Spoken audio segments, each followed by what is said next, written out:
ध्यान देना, जो पॉइंट वाइज कन्वर्जेंसी की शुरुआत में डेफिनेशन लिखवाए हुए हैं, ओपन करो उसको, मिला सबको पॉइंट वाइज कन्वर्जेंस।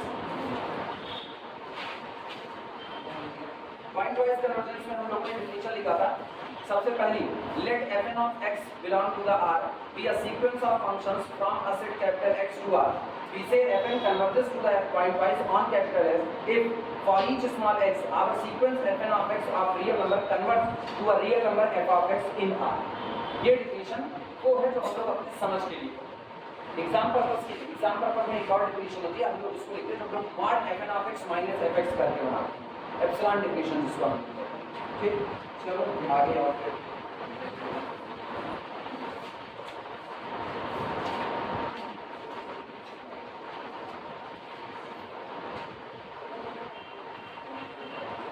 हेडिंग करना point wise convergence of a sequence of function. अब हम वो डेफिनेशन लिखा रहे हैं जो अगर एग्जाम में पूछा जाता है तो ये डेफिनेशन लिखना है। ठीक है, फाइनल डेफिनेशन जो एग्जाम में लिखी जानी है वो लिखा है। हेडिंग करो point wise convergence, point wise convergence, point wise convergence of a sequence of function, of a sequence of function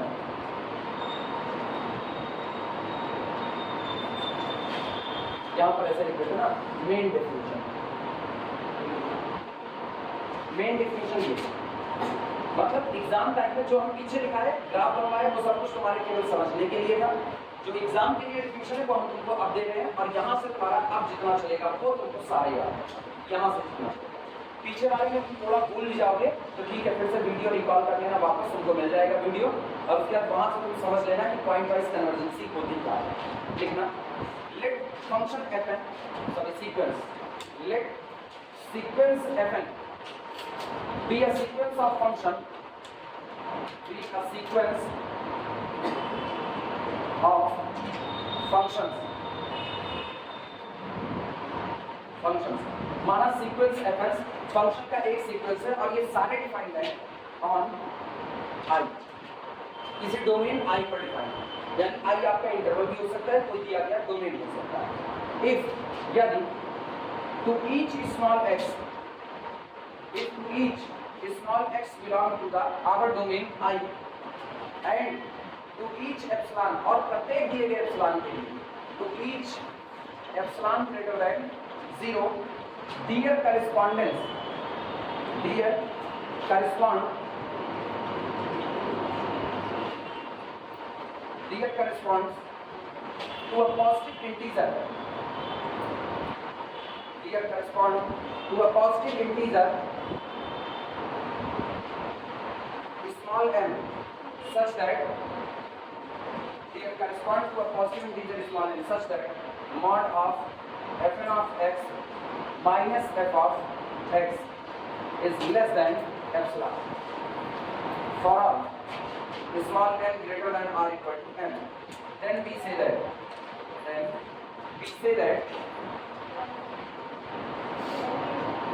that sequence fn converges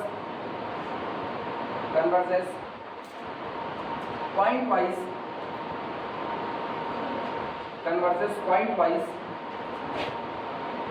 to a function, pointwise to the function,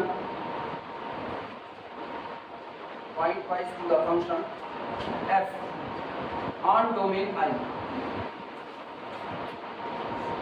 अगर आपको functions का कोई एक sequence दिया है, सोचो number का sequence किस पर कन्वर्ट करता है, नंबर पर, तो फंक्शंस का सीक्वेंस कहाँ कन्वर्ट करेगा, फंक्शंस पर कन्वर्ट करेगा।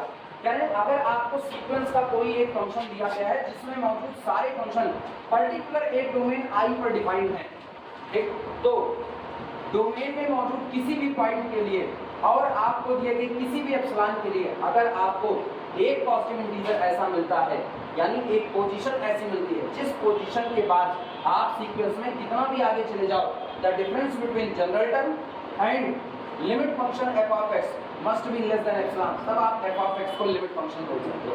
और तब आप कहोगे चूंकि हर बार आपको x दिया जा रहा है हर बार आपको एप्सिलॉन लिया जा रहा है, हर बार आपको दिए गए एक्स और दिए गए एप्सिलॉन के लिए आपको एक पोजीशन की तलाश करनी है। सोचो जब मुझको नया एक्स मिलेगा, नई पोजीशन तलाश करनी है। अगला एक्स दिया, अगला एप्सिलॉन दिया, तो इसका मतलब फिर मुझको एक नई पोजीशन तलाश करनी है। एप्सिलॉन वही रखा है, एक्स को बदल दिया, फिर भी एक नई पोजीशन को तलाश करना है। और हर बार ये करने पर बना हुआ सीक्वेंस क्या होगा? कन्वर्जेंट। तो सोचो हम कितनी बार काम कर रहे हैं, जितनी बार पॉइंट दिया जा रहा है उतनी बार हम तलाश किसकी कर रहे हैं। इसीलिए मुझको कहा जा रहा है हम पॉइंट को देख करके काम कर रहे हैं। जब हम पॉइंट को देख करके काम कर रहे हैं तो हम कैसे कन्वर्जेंसी रख रहे हैं? पॉइंट वाइज कन्वर्जेंसी रख रहे हैं। अगर आपको कोई भी पॉइंट दिया जाए, जो मर्जी वो पॉइंट दे दिया जाए, लेकिन आपको आपके सीक्वेंस में एक ऐसी पोजीशन मिल जाए, एक ऐसा एम मिल जाए कि आप व्हाटएवर बी द एक्स, आपके पूरे डोमेन में एक्स चाहे जो हो जाए मुझको फर्क नहीं पड़ता, ये वो पोजीशन है जिसके बाद किसी भी जनरल टर्म का और एफ ऑफ एक्स का अंतर लेस देन एप्सिलॉन बना रहेगा। तो इसका मतलब है अब आप कैसी कन्वर्जेंसी में हो? यूनिफॉर्म कन्वर्जेंसी। क्योंकि अब आप एक्स को नहीं देख रहे। अब तक क्या था? आपको x = 0.2 दिया गया, तो आप भाग करके गए कौन सी पोजीशन होगी जिसके बाद हम लेस देन एप्सिलॉन हो जाएंगे, हम दोनों का अंतर एप्सिलॉन से छोटा होगा। x बदल दिया गया, फिर आप सीक्वेंस के अंदर दौड़ गए, फिर आप चेक करो कौन सा वो पॉइंट होगा जिसके बाद हम लोगों का अंतर लेस देन एप्सिलॉन होगा। हर बार आपको एक पॉइंट दिया जा रहा है, हर बार आप दौड़ करके एक पोजीशन पता कर रहे हैं। ये होता है पॉइंट पर डील करना। आप पॉइंट पर डील हो रहे हो, पॉइंट बदल दिया जाएगा, आप अनस्टेबल हो जाओगे, पॉइंट बदल दिया गया, आप अनस्टेबल हो गए। लेकिन अब क्या हुआ? अब हम कह रहे हैं अब कंडीशन ये बन जाए कोई भी पॉइंट दिया जाए, whatever be the x in our domain, but we get a stable position, एक ऐसी पोजीशन पा जाए जो स्टेबल है, वो नहीं बदलनी है। उसके बाद हर बार आप एक्स को बदलते रहो, लेकिन इनके बीच का अंतर लेस देन क्या बना रहेगा? एप्सिलॉन बना रहेगा। अब हम किस कन्वर्जेंसी में आ रहे हैं? यूनिफॉर्म, क्योंकि अब मुझको पॉइंट से कोई मतलब नहीं है। इसीलिए कहते हैं ना, अगर पॉइंट वाइज यूनिफॉर्म कन्वर्जेंसी है तो पॉइंट वाइज कन्वर्जेंसी लेकर के whatever be the x, this is our position. x1 ले लो, यही पोजीशन, x2 ले लो, यही पोजीशन, x3 लोगे, यही पोजीशन, x5 लोगे, यही पोजीशन। सोचो हर बार आपको दिए गए x के लिए आपको पोजीशन मिल रही है कि नहीं? हर बार दिए गए x के लिए पोजीशन मिल रही है, पॉइंट वाइज कन्वर्जेंसी। लेकिन कोई भी x दिया जाए, हर बार पोजीशन मिल गई, कोई भी x दिया जाए और एक यूनिक पोजीशन मिल गई, अभी बदलनी नहीं है। अब कैसी कन्वर्जेंसी? यूनिफॉर्म। तो अगर यूनिफॉर्म है तो पॉइंट वाइज लेकर के आएगी, लेकिन कोई पॉइंट वाइज कन्वर्जेंट है तो यूनिफॉर्म कन्वर्जेंट होगा, इसकी गारंटी नहीं की जा सकती। बातें समझ में आई? ये मेन डेफिनेशन है जो तुमको एग्जाम में लिखनी है, नोट लगाना। और नोट में हम यही लिखने चलते हैं, ये जो आपका स्मॉल m है ये आपका किस पर डिपेंड करेगा?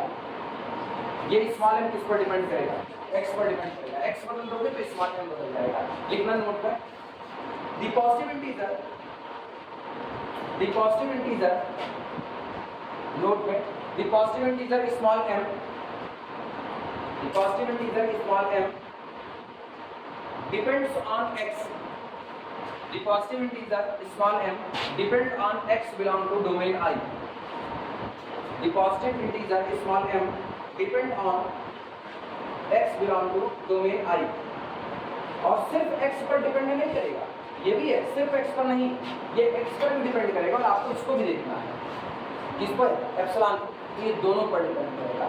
तो आगे लिख देना, क्या लिखेंगे? Depend on x and epsilon both, depend on x and epsilon both, x पर और एप्सिलॉन पर दोनों पर डिपेंड करेगा। ठीक, अब हम एग्जांपल दिखाना चाहेंगे पॉइंट वाइज कन्वर्जेंसी के एग्जांपल। अब ग्राफ का नहीं मामला है, अब मामला कैलकुलेशन का होगा।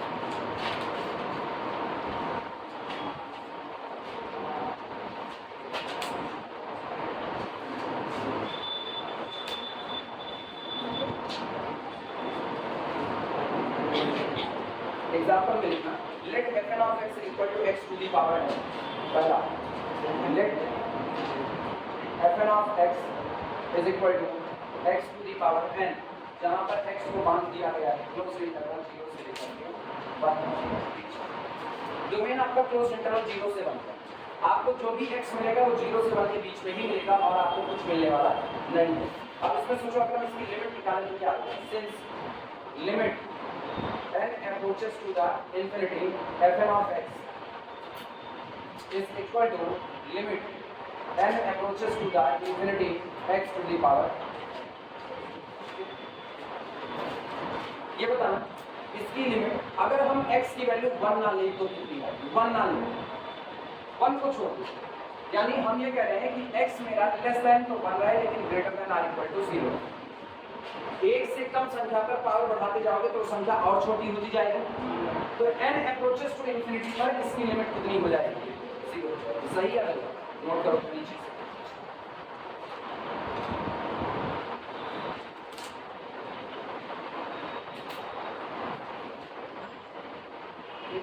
लेकिन अगर आप x = 1 कर दो तब देखना, when x = 1, अब क्यों x = 1 फिक्स कर, तब सोचो मेरा सीक्वेंस क्या बनेगा? सीक्वेंस fn(1) = सीक्वेंस, क्योंकि बनाना तो इसके सीक्वेंस है। अब x = 1 है,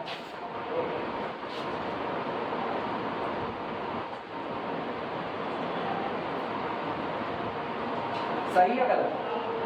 बोलो, सही है गलत?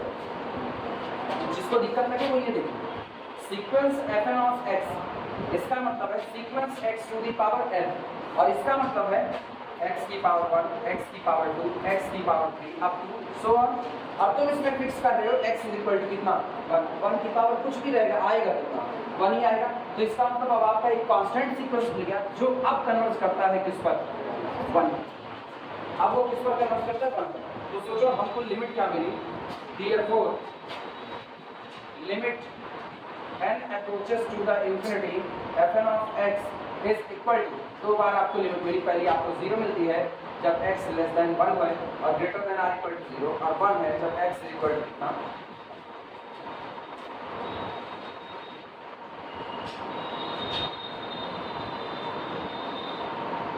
इसका मतलब जो आपको ये सीक्वेंस दिया गया, ये पॉइंट वाइज कन्वर्जेंट सीक्वेंस होगा।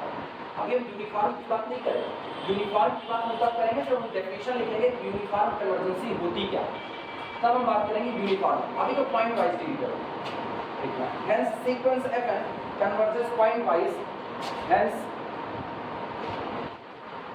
Sequence fn converges point wise on closed interval 0 to 1। इसलिए जो आपको क्लोज्ड इंटरवल 0 1 दिया गया है, इस डोमेन पर आपका दिया गया फंक्शन कैसा करता है? पॉइंट वाइज कन्वर्ट करता है, ठीक? और अगर सोचो ये पॉइंट वाइज कन्वर्ट करता है तो अब ऑब्वियस सी बात है लिमिट फंक्शन एग्जिस्ट करेगा। तो सवाल ये उठा कि इसका लिमिट फंक्शन क्या दिया जाए, और लिमिट फंक्शन यही बताएगा। जब आप ये लिमिट अप्लाई करते हो ना, तो ये लोग कहाँ कन्वर्ट करते हैं, वही आपको लिमिट फंक्शन बताएगा। तो एक चीज गौर करो, whatever be the sequence, x आप 0 से 1 के बीच ले रहे हो। जब आप x को 0 से 1 के बीच ले रहे हो तो आपको कई सीक्वेंस मिल रहे हैं, कई सीक्वेंस। कितने सीक्वेंस टोटल मिलेंगे? इनफाइनाइट।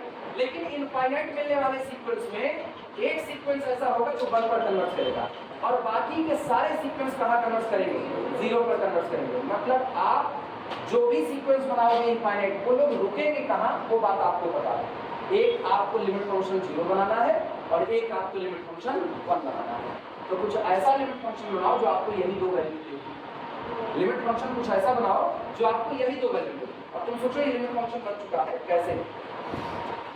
Therefore दिमाग दौड़ाना, f(x) ये तो सीक्वेंस का टर्म देगा, fn(x), f1 पहला टर्म, f2 दूसरा, f3 तीसरा, ये आपको सीक्वेंस का टर्म देगा। लिमिट फंक्शन आपको कम देगा f(x), तो आप f(x) को कर दो f(x) = 0 whenever x < 1 greater than or equal to 0 और 1 x = लिमिट फंक्शन। सही है गलत? अब जरा तुम सोचो, तुम इनको जरा x दो, जिस वक्त तुम इनको x 0 से 1 के बीच दे रहे होगे तो उस वक्त ये लोग कहाँ कन्वर्ट करेंगे? 0 पर। और सोचो ये भी तो 0 पर ही आएगा। तो इसका मतलब whenever we give x = 1/3 and here we give x = 1/3, we get a sequence which converges to the 0 and that 0 given by f(x). सही है? वही 0 आपको ये भी देगा। आप x को यहाँ पर, आप यहाँ पर x = 0.284 दे दो, 0 से 1 के बीच में एक सीक्वेंस आपको देगा। इस सीक्वेंस का सारा टर्म 0 नहीं होगा, इस सीक्वेंस में सारे टर्म डिफरेंट होंगे, लेकिन ये सीक्वेंस घटते कन्वर्ट कहाँ पर कर रहा होगा? 0 पर। और आप यही पॉइंट 0.284 इनको दे करके देखो, 0.284 ये तो साफ सुथरा कह रहा है। इसके बीच में रखोगे तो हम आपको कहाँ भेज देंगे? 0 पर। तो सोचो ये भी कन्वर्ट कहाँ करेगा? 0। और वही पॉइंट इनको दोगे तो क्या मिल जाएगा? 0। और लिमिट पॉइंट की डिफिनेशन ये है। लिमिट पॉइंट में हम लोग क्या कहते हैं, हम लोग कहते हैं अगर आपका सीक्वेंस fn ऑफ x है तो इसके लिए कोई function f of x limit function का काम करेगा। अगर इसको जो x दे रहे हो वही x इसको दो और जहां पर ये सीक्वेंस कन्वर्ट करेगा उसी पॉइंट को ये दे दो, बदलोगे नहीं x को। जैसे हमने इसको x डैश दिया तो उसी x डैश को तुम यहाँ पर दो, इसको x डैश देने पर जो सीक्वेंस बन रहा है वो जहां कन्वर्ट कर रहा है आपको वही पॉइंट यहाँ से मिलेगा, तभी ये आपका क्या बन पाएगा लिमिट फंक्शन। अब तुम सोचो तुम इसको कोई भी x दो, कोई भी x, क्या आपको जो भी सीक्वेंस देगा वो जहां कन्वर्ट करेगा वही पॉइंट आपको ये देगा कि नहीं देगा, कंफर्म हुआ। तो आपका ये कॉर्ड बन गया लिमिट फंक्शन। लिखना therefore f of x is equal to this, therefore f of x is equal to this is limit function, is limit function, is limit function of sequence fn of x defined on where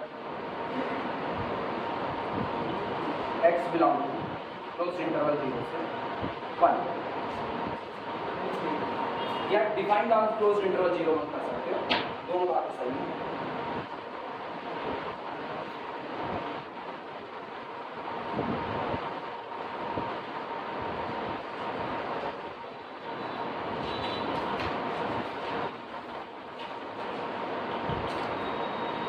point function अपने को ना सोचना पड़ेगा, या तो वो देगा साबित कीजिए यही पॉइंट फंक्शन होगा, ठीक। आमतौर पर ऐसा कम देगा, हम लोगों को सोचना ही पड़ेगा पॉइंट फंक्शन क्या बनेगा, और वो अंदाजा हमेशा मिल जाता है। इनको देखने के बाद अंदाजा अपने आप मिल जाएगा, ठीक।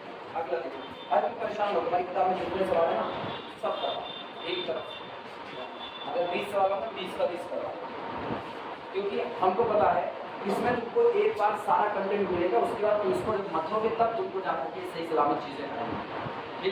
फिर भी प्रैक्टिस के लिए कुछ ना कुछ सवाल हम पूछते हैं, इस पर प्रैक्टिस करो।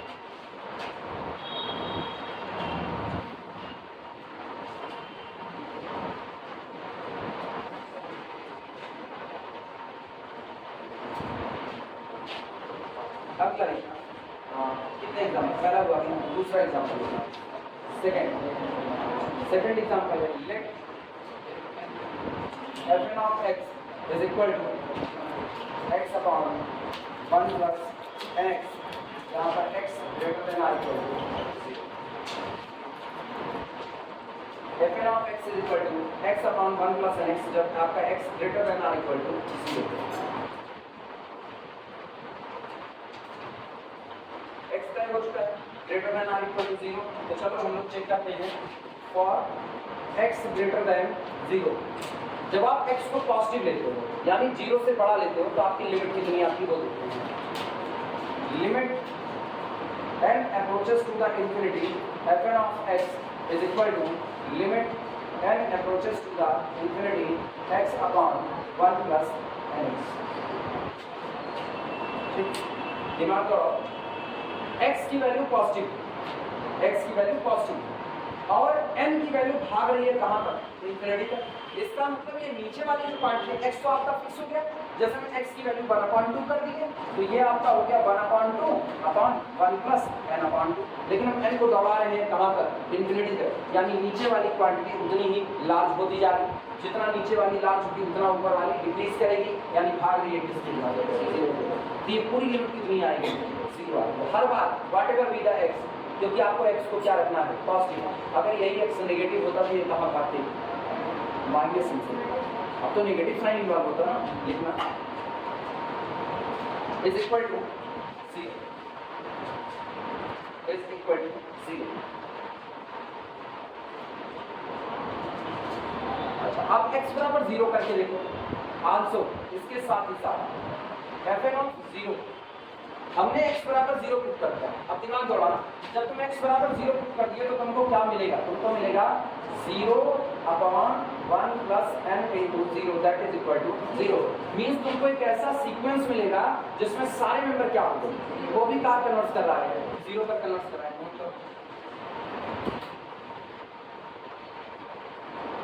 और ये बात जो आपको मिल रही है ना 1 2 के लिए नहीं, बल्कि for all small n belong to the natural number set n, यानी f1 of 0 0, F2 of 0 0, F3 of 0 0।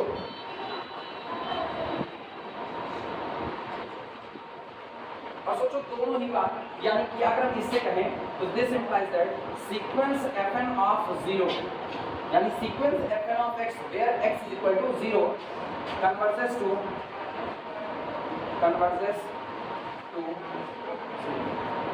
ये किधर कन्वर्ट करेगा? 0 पर जाकर के कन्वर्ट करेगा। दो बार हमने x को लिया, एक बार x को पॉजिटिव लिया और एक बार x को 0, लेकिन दोनों ही बार ये लोग कहाँ जाकर के कन्वर्ट कर रहे हैं? 0 पर। यानी कि अब हम लिख सकते हैं therefore, इसलिए दोनों को एक में मिला, therefore limit n approaches to the infinity fn of x is equal to 0। इसलिए आपकी फाइनल लिमिट क्या हो गई? 0 हो गई, व्हाटएवर बी द x, यानी for all small x greater than r।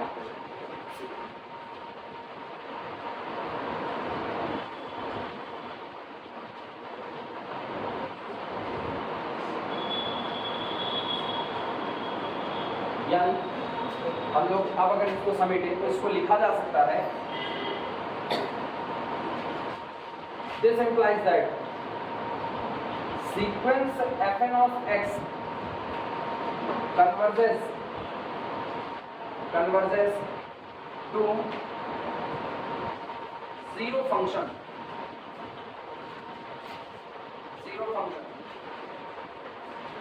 जो आपका सीक्वेंस fn of x होगा वो आपका कहां पर कन्वर्ट करेगा? एक 0 फंक्शन पर जाकर के कन्वर्ट करेगा, क्योंकि फंक्शन का सीक्वेंस है इसलिए 0 फंक्शन दिख रहा है। Converges to the 0 function for all small x belong to the closed interval 0 से infinity। x greater than or equal to 0, 0 से बड़ा कुछ भी तो 0 से लेकर के दौड़ जाओ कहाँ पर? Plus infinity. आप बताओ सोच करके। अच्छा एक चीज बताओ, 0 function for all this point wise, ये चलेगी पॉइंट वाइज। 0 फंक्शन एक ऐसा फंक्शन जिसको कोई भी इनपुट मिलेगा तो आपको 0 मिलेगा, कोई भी इनपुट मिलेगा आपको 0 मिलेगा, उसको आप लोग 0 फंक्शन बोलते हैं। ठीक, अब सोचो इसमें मेरा लिमिट फंक्शन कौन है? लिमिट फंक्शन कौन है? 0 function. therefore f of x is equal to 0 b limit function. Limit function ये आपका क्या बन जाएगा? Limit function. रीजन, जो x आप उसको दे रहे हो वही x आप इसको दो, आपको फिर कितना देगा? 0 ही देगा। is the limit function of sequence fn of x on domain 0 to infinity।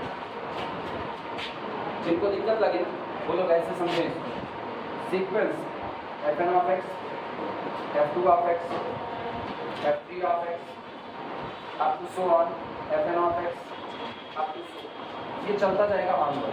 ठीक, चलो हम इसको x इक्वल टू 1 दे देते हैं, थोड़ी देर पहला कोई बताएगा क्या लेंगे? पहला हम x इक्वल टू 1 ले रहे हैं, बोलो x इक्वल टू 1 के लिए सीक्वेंस क्या मिलेगा? समझो इस बात को पहले।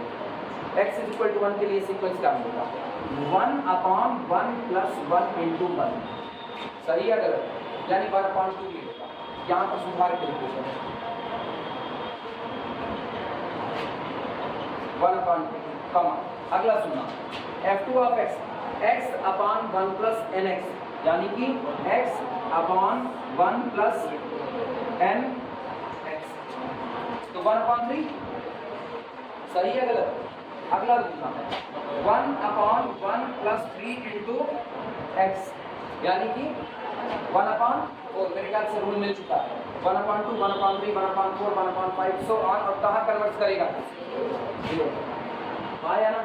अच्छा अगला सुनना, अब की बार हम x इक्वल टू 2 दे रहे हैं। जब 2 दोगे तो सोचो 2/1 प्लस 1 इंटू 2, तो आपकी क्या मिलेगा? 2/, अब हम 2 दे रहे हैं ना, इसको 2 कर देंगे, 2/2 1 3 2/3। अगला बोलना 2/2 2 2 4 1 5 2/5। अब आपको पता है ऊपर का 2 2 2 ही रहेगा, तो 2/3 5 7 2/7 9 सो ऑन। बोलो भैया क्या फिर ये कम हो रहा है? कहाँ कन्वर्ट करेगा? आप x की वैल्यू देते जाओ, हर बार एक नया सीक्वेंस पाओगे कि नहीं, और हर बार बनने वाला नया सीक्वेंस कहाँ कन्वर्ट करेगा? 0 पर। मतलब आपको जितने भी सीक्वेंस x ग्रेटर देन 0 पर मिल रहे हैं वो सारे कहाँ कन्वर्ट करेंगे? 0 पर। एक बार 0 दे करके देखो, x बराबर 0 दे दो, तब आपको 0 upon 1 plus 1 into 0, 0, 0 upon 1 plus 2 into 0, again 0। सो ये भी कहाँ पर कन्वर्ट करेगा? मीन्स मुझको जितने पॉइंट मेरे डोमेन में थे 0 से 1 के बीच में, सब के लिए वो कहाँ पर convert, sorry n greater x greater than or equal to 0 से इंफिनिटी मेरे डोमेन में जितने पॉइंट थे सब पर, चाहे जितने सीक्वेंस बने वो सब कहाँ कन्वर्ट किए? 0 पर। तो मुझको एक ऐसे फंक्शन की रिक्वायरमेंट है जिस फंक्शन को हम कोई भी x दें, मुझको वैल्यू कितनी दे दें? 0। और ये फंक्शन केवल एक ही हो सकता है, 0 फंक्शन, और कोई नहीं, क्योंकि 0 फंक्शन इस दुनिया में अकेला होता है जिसको आप कुछ भी दोगे बाहर आपको क्या देगा? 0 देगा। आई बात समझ में? तो मेरा लिमिट फंक्शन काउंट हो गया 0 फंक्शन, इसी को बोलते हैं 0 फंक्शन। अब इसको हम लोग ऐसे भी लिख सकते हैं, याद आया लीनियर अलजेब्रा, लीनियर ऑपरेटर में हम लोग 0 ऑपरेटर पढ़े, याद आ रहा है? वहाँ पर ऐसे कैद लगा, कुछ याद आया? पढ़ाई में याद आना चाहिए, ठीक है बस। तो आपका लिमिट फंक्शन क्या बन गया? 0 फंक्शन आपका लिमिट फंक्शन हो चुका है। अब आप इसको जो मन चाहे वो x दे दो 0 से इंफिनिटी के बीच में, लेकिन ये कांस्टेंट फंक्शन है कि आपको देगा हर बार क्या? 0 ही देगा, आपको कुछ नया देने वाला नहीं। मिल गया लिमिट फंक्शन की नहीं? ऐसे ही सोचना है इसमें। अगला देखते हैं, 11 लोग पानी पीने का टाइम दे, पानी पियोगे? पानी पी करके फिर मिलो हमसे ना, ये पानी आया होगा, ठीक है? ये पानी भी कल ही आया हो, सही से वापस पानी वही फिल्टर वाला है, कल शाम को ना। फिल्टर का पानी, उल्लू गट्टी फिल्टर वाला पानी कितने दिन पीते हो? हम तो नहीं पीते, हम तो हैंडपंप से चलाते हैं। तुम लोग फिल्टर वाला ये नहीं पीते हो ना? हाँ। तीसरा एग्जाम्पल लिखना, third, let fn of x is equal to nx upon 1 plus n square x square, जहाँ पर x बिलोंग करे रियल नंबर के set capital R। fn of x is equal to this,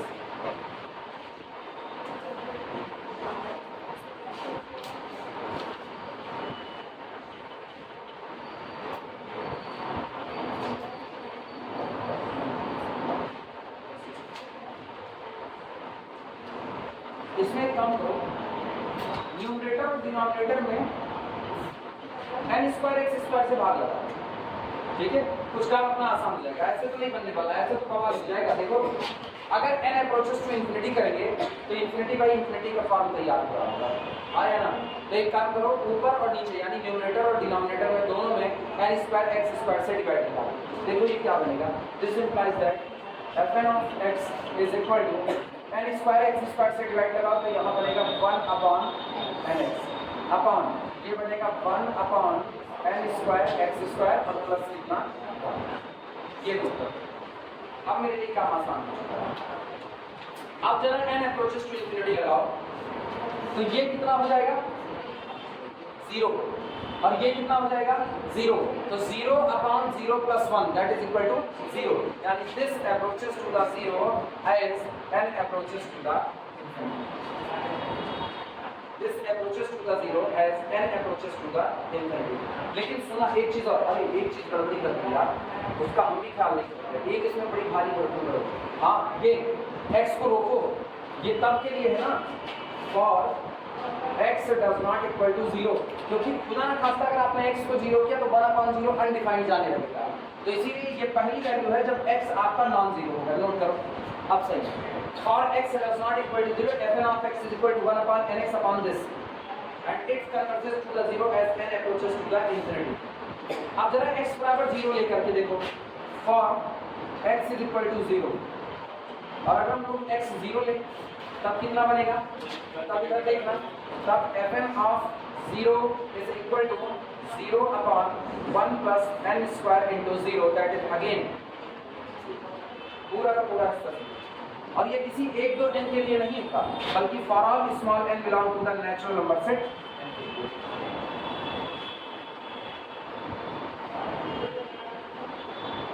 सोचो हमारे पास दो ही केस था, क्योंकि मेरा डोमेन कौन है, डोमेन रियल नंबर का सेट आ, तो डोमेन में दो तरह के पॉइंट होंगे, एक पॉइंट जो कि जीरो होगा और एक पॉइंट जो कि नॉन जीरो होगा, बेसिक दो तरह के होंगे। अब जो नॉन जीरो है उसमें दो कैटेगरी, ये पॉजिटिव की और किसकी, नेगेटिव की, कुछ भी हो मेरे से कोई फर्क नहीं पड़ता, हम देख चुके। अगर आप नॉन जीरो हो ये पूरा कहाँ कन्वर्ट करेगा, और अगर आप जीरो हो तब भी आप कहाँ कन्वर्ट करोगे, जीरो पर ही। इसका मतलब बात साफ है, whatever be the x, the limit n approaches to the infinity, fn of x always converges to the zero। मतलब जो भी सीक्वेंस बनेगा वो सारा सीक्वेंस कहाँ कन्वर्ट करेगा, जीरो पर। x कुछ भी हो आपके डोमेन में, इसका मतलब आपका लिमिट फंक्शन फिर कौन बन रहा है, जीरो फंक्शन बन रहा है। वापस मेरा लिमिट फंक्शन जीरो फंक्शन, जबकि सोचो फंक्शन बदल चुका है, सीक्वेंस नए नए टाइप के बनेंगे। सीक्वेंस देखो बना करके दिखा देंगे।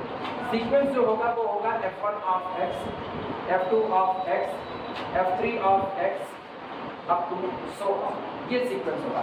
यानी मेरा सीक्वेंस होगा f1 ऑफ x यानी कि x upon 1 plus x square, कमा ये होगा 2x अपॉन nx ना, देखो nx, तो 2x upon 1 plus 4x square. अगला जानते हो क्या होगा, 3x upon 1 plus 9x square. अगला 4x upon 1 plus 16x square. अब ये रहा। अब जरा तुम एक बार x को सेट करो, जो मर्जी हो। चलो हम x बराबर -2 सेट कर देते हैं, -2। तो जब हम x -2 सेट करेंगे तो मेरा सीक्वेंस देखना, x -2 पर मेरा सीक्वेंस बनेगा -2 अपॉन 2 दूनी 4 5, -2/5, ठीक है। इसके बाद यहाँ पर -2 सेट करो, -4 अपॉन ये कितना, 2 दूनी 4 4 16 17, -4/17। अगला मेरे पास कौन होगा, 3 दूनी 6, -6 अपॉन 1 प्लस 2 दूनी 4 और 9 चौक 37। क्या ये वैल्यू घट रही है, बढ़ रही है, घट रही है, बढ़ रही है, बढ़ रही है, बढ़ रही है। एक चीज गौर करो, ये 2 का 5 हिस्सा मारा गया है, मतलब 2 रुपए के कर्जे को 5 लोगों में बांटा गया है। यहाँ 4 रुपए के कर्जे को 17 लोगों में बांटा गया है। इसमें कम कर्जा पड़ेगा, यहाँ या यहाँ, कम कर्जा यहाँ। जिनके पास कम कर्जा वो ज्यादा अमीर होते हैं, हाँ या ना। अब सोचो यहाँ पर 6 रुपए का कर्जा है, कर्जा केवल कितना बढ़ा है, 4 रुपए कर्ज बढ़ा है पहले वाले से, 4 रुपए का कर्ज ज्यादा है। इनके पास 2 रुपए का कर्जा है, इनके पास कितने का, 6 का। लेकिन 2 रुपए का कर्जा 5 लोगों में बांटा है और 6 रुपए का कर्जा 37 लोगों में बांटा है। कर्जा बढ़ा केवल 3 गुना, 2 दूनी 4, देखो 2 का 2, 2 दूनी 4, 2 तिहाई 6, 3 गुना कर्ज बढ़ा। लेकिन बंटवारा 5 तिहाई 15 लोगों में ना होकर के किसमें हुआ, 37 लोगों में हुआ। अगर आदमी भी उतने ही गुना बढ़ते तो हम कहते बराबर मामला चल रहा है। लेकिन अभी हाल क्या हो गया, कर्जा 3 गुना बढ़ गया, लेकिन बंटवारा भी 3 गुने से ज्यादा लोगों ने किया, तो अब लोगों के ऊपर कम कर्ज रह गया। ये बात समझ आ रही होगी, ये व्यावहारिक ज्ञान की समझ है। अदरवाइज आप चाहो तो आप पैसे निकालो, इधर आप चाहो आप पैसे निकालो, -6 अपॉन 47 -4 मैथमेटिकली तो आप इनमें से इनको घटाओ, तुमको पता चलेगा। अगर इनमें से इनको घटाने पर पॉजिटिव आया तो ये बड़ा है, आया ना, और अगर नेगेटिव आया तो ये वाला छोटा है। तो घटाओगे तो माइनस माइनस प्लस, यानी कि प्लस 4/7, ये हो गया। इनको बराबर करो, बराबर करोगे तो यहाँ किसका मल्टीप्लाई होगा, 17 का, यहाँ कितने का 17, यहाँ कितने का 34, यहाँ कितने का 37 और यहाँ कितने का 37। अब सोचो नीचे वाले की आपको कोई दिक्कत नहीं, ऊपर वाले का आप खाली मल्टीप्लाई कर लो, ठीक।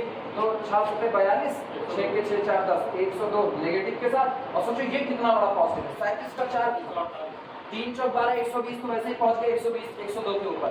तो इसका मतलब क्या रहा, पॉजिटिव। पॉजिटिव रहा तो कौन बड़ा पड़ा, -6/37 बड़ा पड़ा, और ये छोटा हो गया।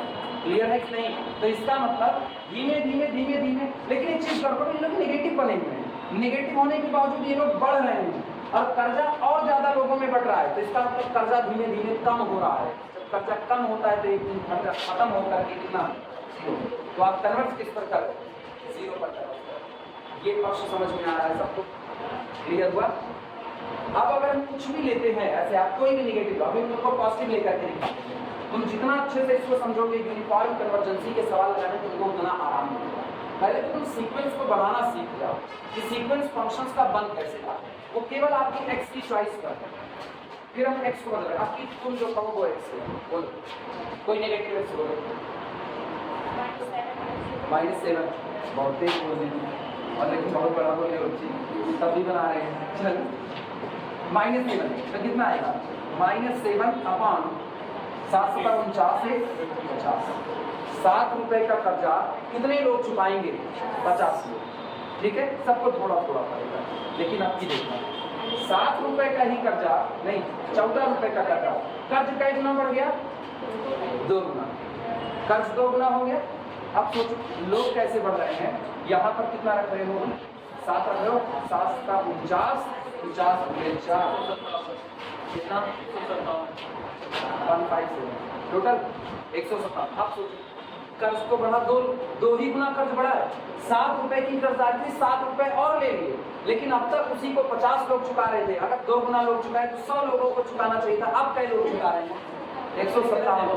क्या ये गलत है? ये कितना होगा? अरे अब हम भरोसा नहीं करेंगे। 7 का 50, 50 गुणे 4 नहीं, हम नहीं मानेंगे। अब हम करेंगे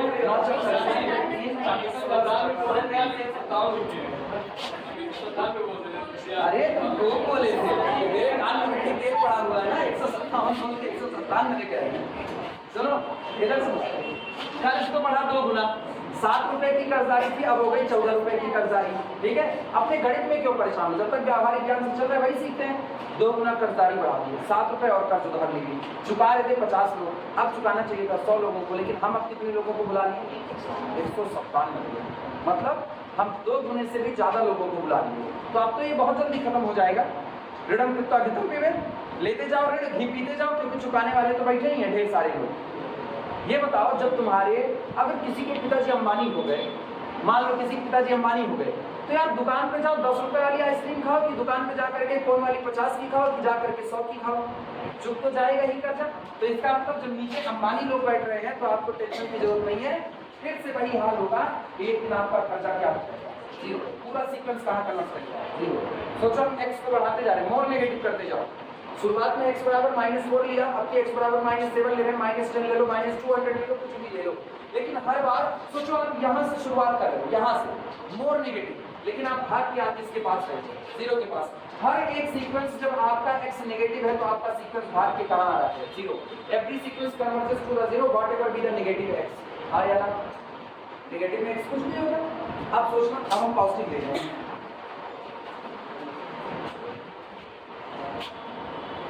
अब की इसी चीज को पॉजिटिव। अब सोचो कितना उल्टी दुनिया है। कर्जा ले रहे हैं, चुकाने वाले ढेर आ रहे हैं। अब मेरा अपना पैसा बांटने वाले ढेर हो गए।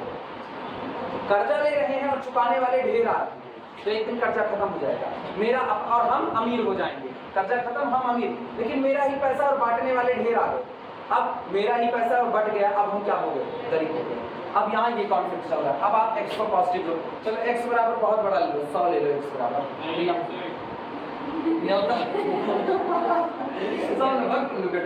जिससे स्क्वायर हो सके नालायक। कितना? 100 गुणे 100 कितना? 10,000। 10,000 और 1 न्योता आप दो, समझो, बनो तो अमीर बनो, इतना भी क्या, 10,000 एक न्योता देंगे। अगला सुनो, यहाँ 100 दूनी 200, अब बटे इधर सोचना 10,000, ठीक है, अब 10,000 40,000 और ये सही है गलत? आया ना? अब सोचो हो क्या, 100 लोग 100 रुपए को बांट रहे हो कितने लोगों में? 10,000 एक में। अब 200 लोगों को बांट रहे हो 40,000 एक में। मतलब रुपया अपना 2 गुना कर दिया, लेकिन बांटने वालों को 4 गुने के लगभग पहुंचा दिया। और कम हो गया कि नहीं? अगला वाला और कम होगा ना, अगला वाला 300 और बटे फिर और बड़ा हो जाएगा।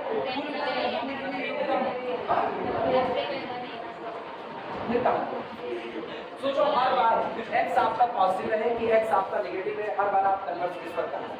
0 पर करना है। और बेचारा x खुद 0 हो गया, रुपया है ही नहीं, किसमें बांटोगे?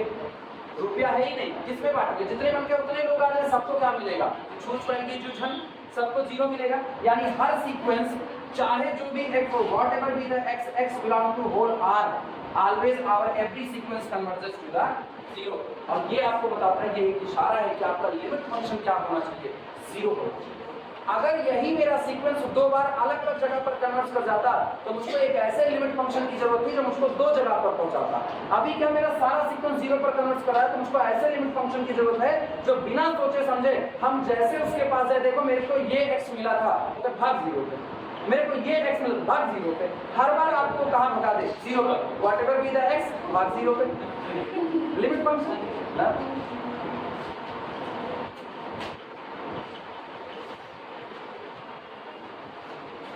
लिखना ऐसी बात कहां तक लिखे थे, for x is equal to 0 this, यही तक हुआ था, यही तक, इसके बाद कुछ नहीं, इसके बाद फिर लिखना हेंस, हेंस इसलिए चेक कर लेना, हम फाइनल को नहीं लिखे थे, बस यही तो मैं लिखे थे ना, for x is equal to 0 hence limit n approaches to the infinity fn of x is equal to 0 for all small x belong to the R।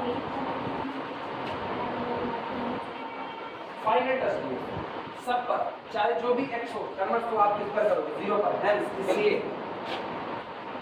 Hence sequence fn converges to 0, converges to 0.5,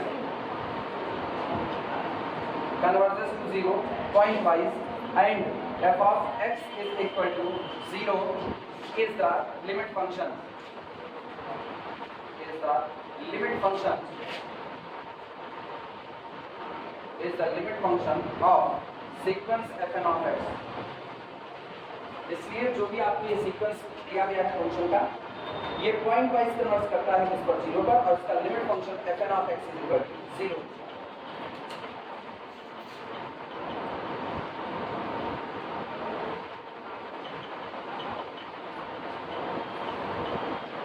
अब बारी आती है uniform convergence.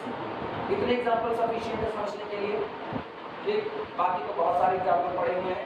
अब तो हम लोग बाकी समझा लेंगे ना, जब न्यूमेरिकल कर रहे होंगे तो न्यूमेरिकल में हम लोग अलग अलग वैरायटी की प्रॉब्लम उठाएंगे, तो वहां पर मिल जाएगा। फिलहाल ये तो पॉइंट वाइज कन्वर्जेंस समझ में आई। हर बार आप x को बदल दोगे तो आपको हर बार डिफरेंट सीक्वेंस मिलेगा, मिल भी सकता है, सेम भी मिल सकता है, वो तो आपका डिफाइंड है ना, जैसा आपका फंक्शन डिफाइंड होगा तो आपको सेम सीक्वेंस मिल सकते हैं, डिफरेंट, लेकिन हर बार आपको जो सीक्वेंस मिले वो सीक्वेंस हर बार कहीं ना कहीं जाकर के कन्वर्ट हो। डोमेन के हर पॉइंट के लिए मिला हुआ सीक्वेंस अगर कहीं ना कहीं कन्वर्ट हो रहा है तो आपका ये पूरा का पूरा जो सीक्वेंस ऑफ फंक्शन आया है ये आपका on the domain point wise convert कराएगा। क्लियर है? अब इसी को अगर एप्सिलॉन के डेरिवेशन पर कहा जाए तो mod of fn of x minus fx less than epsilon for all n greater than or equal to m। तो आपको किसकी तलाश होगी? पोजीशन m की तलाश होगी, जिस पोजीशन के बाद आप इनके अंतर को लेस देन एप्सिलॉन कहने की गारंटी होगी। आप जैसे x को बदलोगे आपको नया m तलाश करना है, जैसे x को बदलोगे नया m तलाश करना है। अगर आपको एक ऐसी पोजीशन मिल जाए whatever be the x, this position always valid, ये पोजीशन हमेशा काम करे, this small m always work for every possible x, तो इसका मतलब अब आपको एक ऐसी जगह मिल जाएगी कि आपको उस जगह को छोड़ के हटना नहीं है। आप बेफिक्र होकर के करो, डोमेन का कोई भी पॉइंट लेकर के आओ, इसके आगे बढ़ोगे तो mod of fn of x minus limit function fx less then क्या हो जाएगा? एप्सिलॉन हो जाएगा। तो अब आप एक यूनिक पोजीशन लेकर के बैठ गए, जिस पोजीशन के बाद आपको सोचना नहीं है। तब अगर ऐसी सिचुएशन आपको मिल जाती है, ये सिचुएशन हमेशा मिले कोई जरूरी नहीं है, लेकिन अगर आपको ये सिचुएशन मिल जाती है तो आपका जो सीक्वेंस ऑफ द फंक्शन है उसको आप अब क्या कह दोगे? यूनिफॉर्म कन्वर्जेंस कहोगे, क्योंकि अब वो x को देख करके अपने आप को तय नहीं कर रहा, अब वो गारंटी दे रहा है अब जो x लेकर के आओगे हम सब पर कन्वर्ट कर देंगे इसके बाद, मुझको अलग अलग m खोजना नहीं है। लेकिन अगर आपको ऐसी पोजीशन ना मिली तो आपका फंक्शन पॉइंट वाइज कन्वर्जेंसी तो ले सकता है लेकिन यूनिफॉर्म कन्वर्जेंसी नहीं ले सकता है। क्लियर है ये बात? चलो शुरुआत करें, एडिंग डालना uniform convergence of sequence of function, uniform convergence of sequence of function, uniform convergence of sequence of function,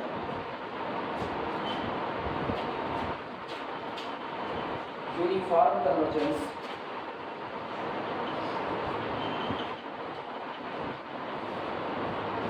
convergence of sequence of function, sequence of function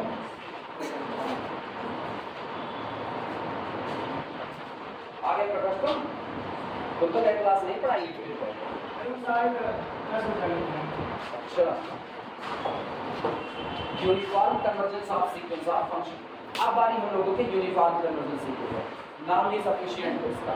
याद रखना एक ऐसी पोजीशन जिसके बाद तुम किसी बात की इनकार न कर सको, एक ऐसी पोजीशन जिसके बाद कंडीशन कुछ भी हो।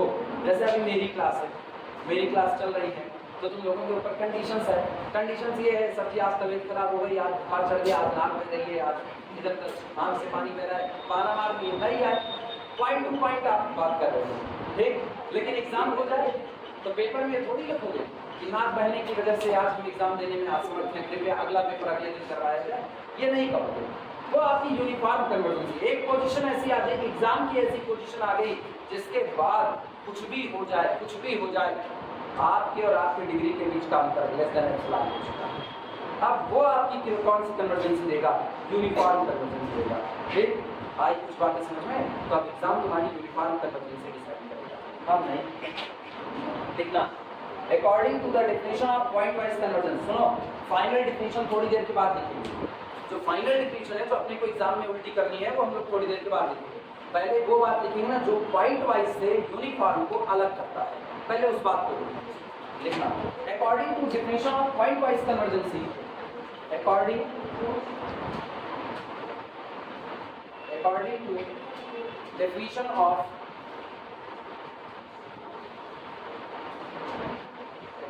definition of point wise convergence,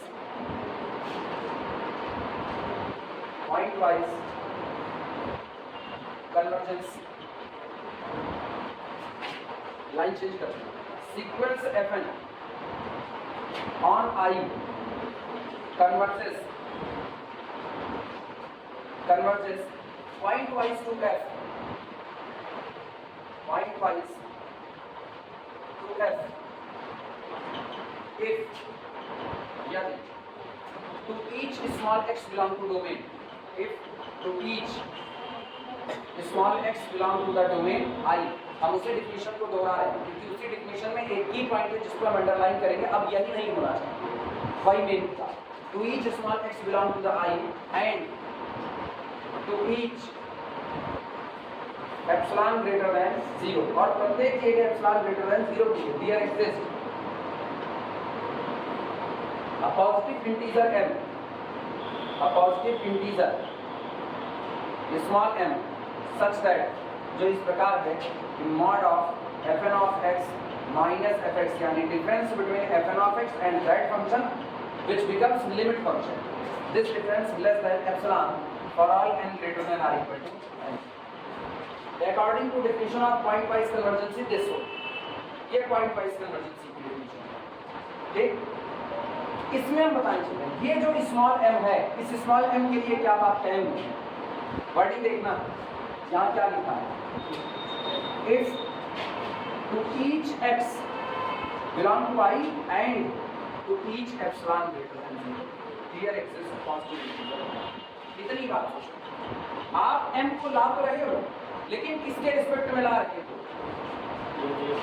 each x belong to I and each epsilon greater than 0, दोनों की बात आप करो। यानी this small m depend on the x as well as on the epsilon, दोनों पर ये डिपेंड कर रहा है। तो जो पोजीशन आप सीक्वेंस में खोज रहे हो वो पोजीशन आप दो लोगों को देखते हुए, एक तो आप एप्सिलॉन को देख रहे हो और दूसरा आप किसको देख रहे हो? x को। x आपको दिया गया, फिर आपने एप्सिलॉन को देखा। अच्छा ये x हो गया, अब एप्सिलॉन कितना 1/6। अच्छा मुझको इस x को लेकर के चलना, 1/6 से कम अंतर लेकर के आना है। आप ये सोचो दो बार आप, तो m depend on the epsilon and x को, इसी बात को नीचे लिखना। This small m inverted comma के अंदर में depends on small x and given epsilon greater than 0 both. सबसे इंपॉर्टेंट बात यही है जो अंतर पैदा करती है। This small m depend on x and given epsilon greater than 0 both। लेकिन हमेशा संभव नहीं है कि आप हर चुने गए x, हर चुने गए एप्सिलॉन के लिए आप इस m को पा सकते। ये हमेशा पॉसिबल नहीं है। देखना, it is not always possible, it is not always possible, it is not always possible to find an m, to find a small m which work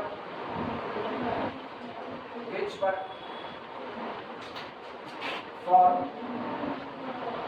each small x belong to I. It is not always possible, ये हमेशा संभव नहीं है। It is not always possible to find an m, कि आप ऐसा small m निकाल सको which work for each x, x कुछ भी हो, केवल एप्सिलॉन को देख करके ही वो अपना काम करता है। ये हमेशा संभव नहीं है। सोचो आप m को निकाल तो रहे हो, लेकिन m बेचारा डिपेंड हो रहा है जैसे कि x के ऊपर वैसे ही किसके ऊपर, एप्सिलॉन। यानी आप एप्सिलॉन को बदल दोगे तो भी आपको एक नया खोजना है, आप x को बदल दोगे तो भी आपको नया x खोजना है। अगर कुछ ऐसा हो जाए कि ये जो स्मॉल m आ रहा है, ये कहे तुम कोई भी x बदल दो, हम डिपेंड केवल किस पर होंगे, एप्सिलॉन, क्योंकि इस पर तो हमेशा डिपेंड रहेगा, इससे आजादी नहीं मिल सकती है। रीजन, अंतर कितना कम करोगे वो कौन बताएगा, एप्सिलॉन। आप एप्सिलॉन 1/6 लोगे तो 1/6 लेने का मतलब है और दूर आकर के कितना पड़ेगा, 1/4 पहले ही मिल जाएगा। अंतर है कि नहीं? तो m की आजादी एप्सिलॉन से नहीं हो सकती। हम m को आजाद करना चाहते हैं केवल किससे, x से। अगर हम ऐसा स्मॉल m पा लिए कि whatever be the x, this small m only depend on epsilon, then our convergency known as uniform convergency। और अगर यही नहीं मिलता है तो पॉइंट वाइज कन्वर्जेंसी तो रहेगी, लेकिन यूनिफॉर्म कन्वर्जेंसी नहीं आ सकती। ये बातें समझ में आ रही हैं? लिखना लाइन चेंज करें, लैंग्वेज बोले, लैंग्वेज बोल रहे हैं, लिखो लाइन चेंज कर देगा। इफ वी गेट, अगर हम प्राप्त करते हैं, if we get such small m, if we get such small m which depends only के नीचे double underline, if we get such small m which depends only on epsilon, which depends only on epsilon, not on small x, which depends only on epsilon, not on small x, then this convergence known as, अब ऐसे में ये जो convergence का criteria बन रहा है, this convergence known as uniform convergence, this convergence known as uniform convergence. अब ये जो कन्वर्जेंस होगा ये आपका कैसा कन्वर्जेंस होगा, यूनिफॉर्म कन्वर्जेंस। यानी आपको सिर्फ और सिर्फ एक बात खोजनी है, बस एक बात, और वो बात ये है कि आप ऐसा m खोज सको तो केवल एप्सिलॉन को देख करके काम करें, x पर उसकी कोई डिपेंडेंसी ना हो। आप x को बदल दो तब पर भी कोई फर्क ना आए, कन्वर्जेंसी को देख करके आप x को बदल दो कोई फर्क ना आए। जबकि अब तक क्या हो रहा है, x चेंज करोगे तब भी m बदलना पड़ेगा, एप्सिलॉन चेंज करोगे तब भी m बदलना पड़ेगा। और हम ये कह रहे हैं कि सारा क्राइटेरिया एक जगह समेट दिया जाए, सिर्फ और सिर्फ किस पर डिपेंड है, एप्सिलॉन। x से मेरा कोई मतलब नहीं है। मेरे अगर जैसे कोई टीचर ऐसा हो, वो टीचर केवल एक बात है, मेरे पढ़ाने का अंदाज सिर्फ और सिर्फ डिपेंड करेगा स्टूडेंट पर, केवल इस पर, स्टूडेंट कि कितना समझ में आ जाए उसको, केवल इस पर डिपेंड है, कोर्स पर डिपेंड नहीं कर रहा। अगर कोई आदमी दो चीज़ों पर डिपेंड कर रहा है तो पॉइंट वाइज हो चुका है, दो बातें उसके पास। लेकिन अगर वो केवल एक बात देख रहा है, उसको ये कह दिया जाए कि आप जब समझाओ तो लड़कों की समझ का, यानी स्टूडेंट की समझ के और उनकी कॉन्सेप्ट के बीच का अंतर, इनके बीच का अंतर लेस देन एप्सिलॉन। कॉन्सेप्ट और समझ में अंतर ही खत्म हो गया, मतलब जितना कॉन्सेप्ट दो उतनी ही समझ आ जाएगा। आप जो भी कॉन्सेप्ट देना चाहते हो वो सब उसको समझ में आ जाए। सोचो क्या हमने यहाँ पर कोर्स रखा है, कोर्स नहीं रखा, हमने यहाँ पर कॉन्सेप्ट रखा। जो बातें आप उसको समझाना चाहो, आप एक ऐसी पर्सनालिटी बन चुके हैं, आप कुछ भी समझाना चाहते हो उसको समझ आ जाएगा। इन दोनों के बीच का अंतर कम से भी कम हो चुका है। तो अब ऐसे में जो कन्वर्जेंसी होगी वो कैसी होगी, यूनिफॉर्म कन्वर्जेंसी। लेकिन हम ये कहें कि हम यहाँ कॉन्सेप्ट हटा दिए, हम यहाँ पर्टिकुलर पेपर डाल रहे हैं, मतलब अभी भी बात किसकी है, कॉन्सेप्ट की ही है, बात अभी भी कॉन्सेप्ट की, लेकिन अब बात कॉन्सेप्ट में पेपर की हो गई। अब अपने पास 3 पेपर हैं, अपने पास रियल हो गया, अपने पास कॉम्प्लेक्स हो गया, एन हो गया और एलपीपी हो गया। तो ये मेरा x1 हो गया, ये x2 हो गया, ये x3 हो गया और ये कौन हो गया, x4। पॉइंट बदल दिए। थोड़ी देर हम रियल पढ़ा रहे हैं, जब तक हम रियल पढ़ा रहे हैं तब तक नया वाला सीक्वेंस तैयार हो गया कि नहीं? तो नया वाला सीक्वेंस मेरा हो गया मान लो रियल कॉन्सेप्ट, रियल का concept.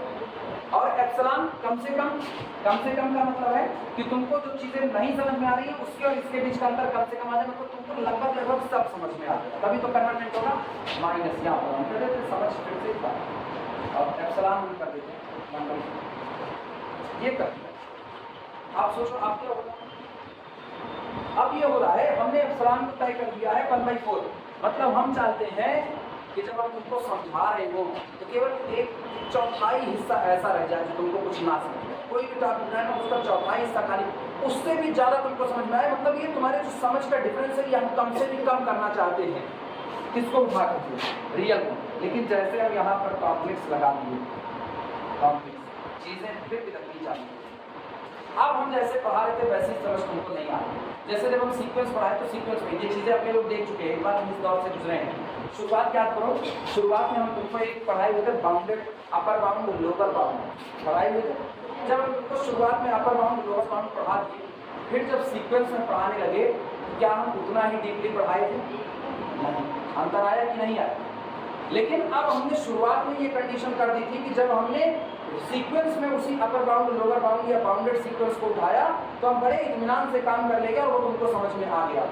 Whatever be the chapter आपका कुछ भी हो, लेकिन अब अपर बाउंड और लोअर बाउंड की थ्योरी हम लोग इतने इत्मीनान से समझ लिए हैं कि मुझको केवल ये देखना है कि हम सवाल कैसे अटेम्प्ट करें, बस इतना समझ तो हम पूरा लिए उस बात को। ये कुछ सोच आ रहा है ना, यही काम हमको यहाँ पर करना है कि आप एक्स को बदलो, लेकिन अब जो मेरा स्मॉल m है वो स्मॉल m x पर डिपेंड न करे, केवल किस पर डिपेंड करता है? एप्सिलॉन पर ही डिपेंड करता है। जिस दिन आप ऐसा m खोज ले गए उस दिन आपका सीक्वेंस कैसा हो जाएगा? यूनिफॉर्म कन्वर्जेंस हो जाएगा और यूनिफॉर्म कन्वर्जेंस ही अपने साथ पॉइंट वाइज को ले करके आएगी। फिर आपको सोचना ही नहीं, मतलब पॉइंट वाइज कन्वर्जेंट हो गया।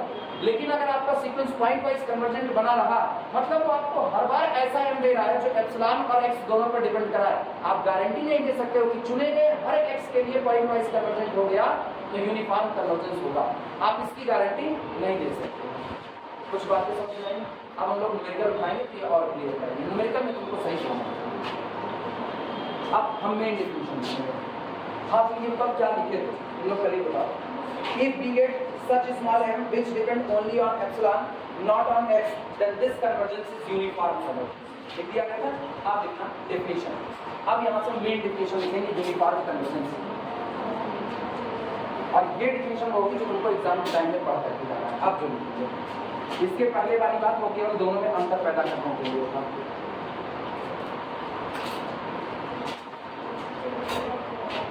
टेस्ट के लिए नोट बनाए रखना, टेस्ट के लिए नोट बनाए रखना, टेस्ट हम लेंगे ना। आज 15 तारीख है, आज 14 तारीख है, ठीक है, आज 14 तारीख है। डेट लोगों को फाइनल बता दें ना। 25 को क्या दिन लगेगा?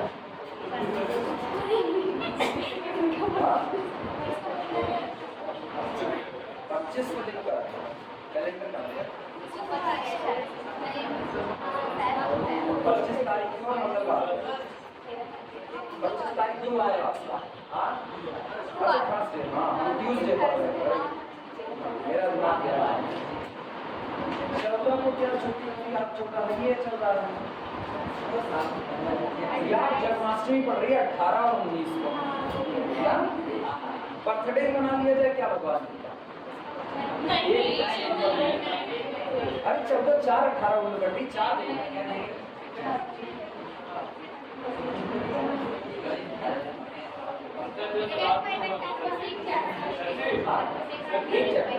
बना लीजिए बर्थडे, लेकिन रात में हुआ था जन्मदिन।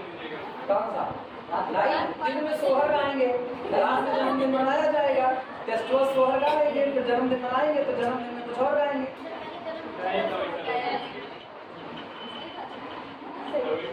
संडे अगला 21 को पड़ रहा है ना, अगला संडे 21 को पड़ रहा है।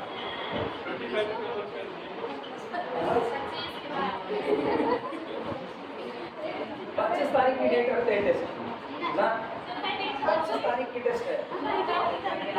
अंशु बर्थडे डेट नहीं आएंगे भाई पीपल के पेड़ पे हम जाना नहीं आएंगे सच हाँ। मुझे घर जाना है काहे जाना है? मेरा बर्थडे है किसका?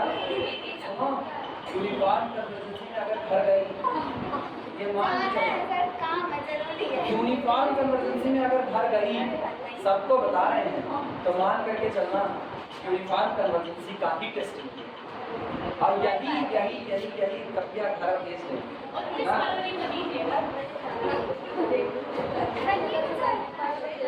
बार-बार नहीं जाना किसी को, घर जाने वाला बात छोड़ो ना, जब तक चैप्टर चल रहा है तब तक नहीं, हम अपने जीवन का आरोप नहीं बोलेंगे। 28 को ले लीजिए कौन सा? 28 25 को टेस्ट है। 28 को 25 चलो डिस्कशन लिखो बस, डिस्कशन खत्म होगा।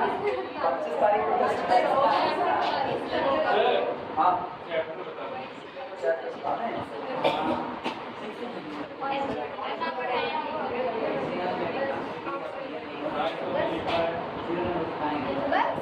Axiomatic study of real number, साथ में इसमें जोड़ दो।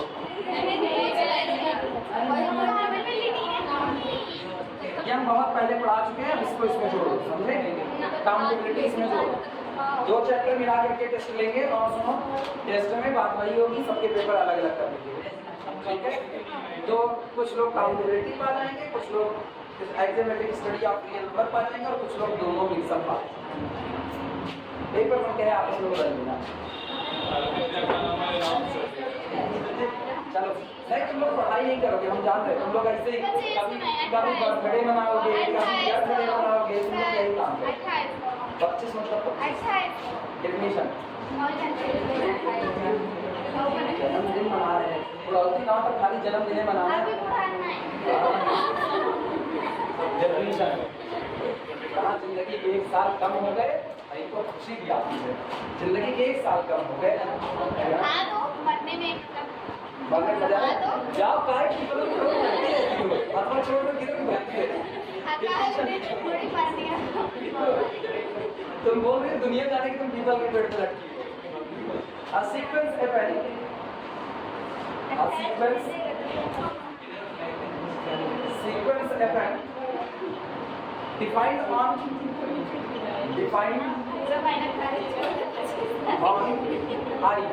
I आपका डोमेन है, डोमेन आपका कुछ भी हो सकता है, ठीक?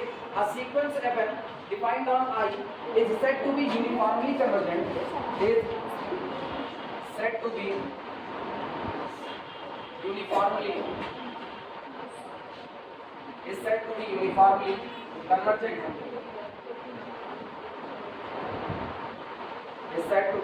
uniformly convergent to a function f, to a function small f on I। अरे तुम लोग छुट्टी मारोगे ना, जानो तुम लोग को हम 2 हफ्ता छुट्टी देंगे, 2 हफ्ता फिर पढ़ना तो चाहे जहाँ जाके पढ़ोगे 2 हफ्ता। 2 हफ्ते की छुट्टी बहुत भारी पड़ेगी तुम्हारे लिए। घर वाले भी आ जाएंगे ना, घर वाले कहेंगे काहे बैठिए, लोग पढ़ने में नहीं जाना है क्या? अभी तो घर वाले कहते हैं कितना पढ़ा रहे हैं कि रोज रोज पढ़ते। Do a function f on I if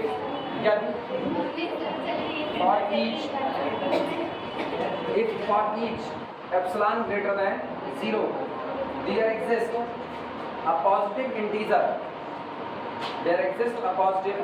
integer, small m, bracket में लिखना, डिपेंडिंग only on epsilon, इसको ब्लैक पेन से लिख देना, depending only on epsilon black pen से। इस बार हम x पर बिल्कुल डिपेंड नहीं करने वाले, depending only on epsilon such that, जो इस प्रकार हो, the difference between general term fn of x minus f of x is less than epsilon for all n greater than or equal to m and for all small x belong to the domain I।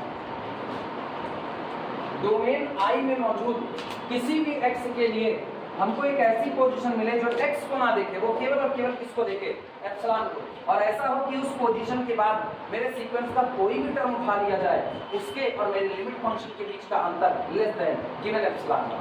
मतलब हम किसी भी पहले से तय की गई छोटे से छोटी क्वांटिटी से भी छोटा अंतर बना सकते हैं। तो ऐसे में कहा जाएगा मेरा सीक्वेंस कैसा कन्वर्जेंसी रखेगा, यूनिफॉर्मली कन्वर्जेंट होगा।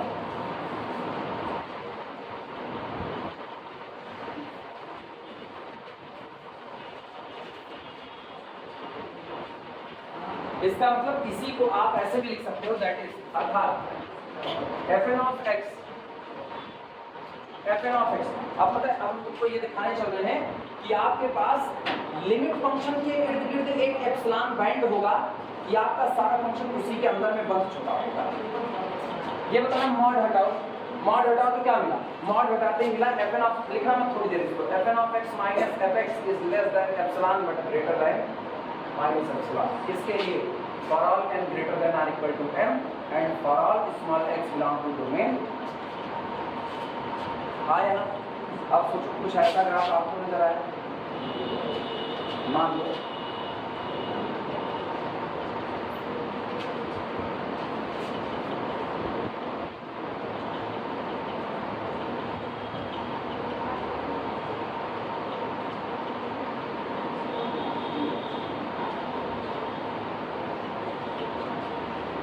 ऐसा ढेर सारे फंक्शन है, f1 f2 f3 so on fn। ये f1 आपका हो गया, f2 हो गया, f3 हो गया, सो ऑन fn। ये सारे आपके मिल करके सीक्वेंस को जनरेट कर रहे हैं। कंडीशन ये है जब आपका फंक्शन यूनिफॉर्मली कन्वर्जेंट हो गया तो एक सिचुएशन ऐसी बनी x में चलते चलते x1 x2 x3 so on, इस तरीके से सीक्वेंस में चलते एक ऐसी सिचुएशन बनी जिसके बाद हम ये कह सकते हैं कि ये सारे के सारे लोग किसी एप्सिलॉन बैंड के अंदर में ये माइनस एप्सिलॉन से प्लस एप्सिलॉन के बीच में बंद करके रहते हैं सारे लोग। अब ये जो बाहर जा रहे हैं ना, ये आगे चल के थोड़ी देर के बाद सारे लोग इसी एप्सिलॉन बैंड के अंदर में बनना चालू हो जाए, कोई भी इस एप्सिलॉन बैंड के बाहर ना जाए। तो कंडीशन ये बनी कि after the m term every member and the difference between f of x confirmly less then कितना हो गया एप्सिलॉन एंड ग्रेटर देन कितना माइनस एप्सिलॉन। या ये भी छोड़ो, इसको और रिफाइंड करो तो आपको मिला दैट इज अर्थात fn of x आपका बाउंड हो चुका है f of x plus epsilon से f of x minus epsilon. कब? For all small n greater than or equal to m। एक सिचुएशन ऐसी जिसके बाद आपके द्वारा चुना गया कोई भी फंक्शन वो बन जाएगा किसके बीच में f of x plus epsilon. सोचो कि आपका कौन है, limit function, limit function plus epsilon, limit function minus epsilon, epsilon band बन गया। तो आपके जितने आपके fn of x थे वो सब उसी पट्टी के बीच में नजर आनी चाहिए, कोई भी उसके बाहर जाता हुआ नजर नहीं आएगा। क्लियर हुई ये बात है? ये वाली बात नोट कर लो, this for all small x belong to the I। ये वाली ऊपर वाली चाहे नोट करो चाहे ना, लेकिन नीचे वाली जरूर नोट कर लो। ऊपर वाली बात चाहे नोट करो चाहे ना करो।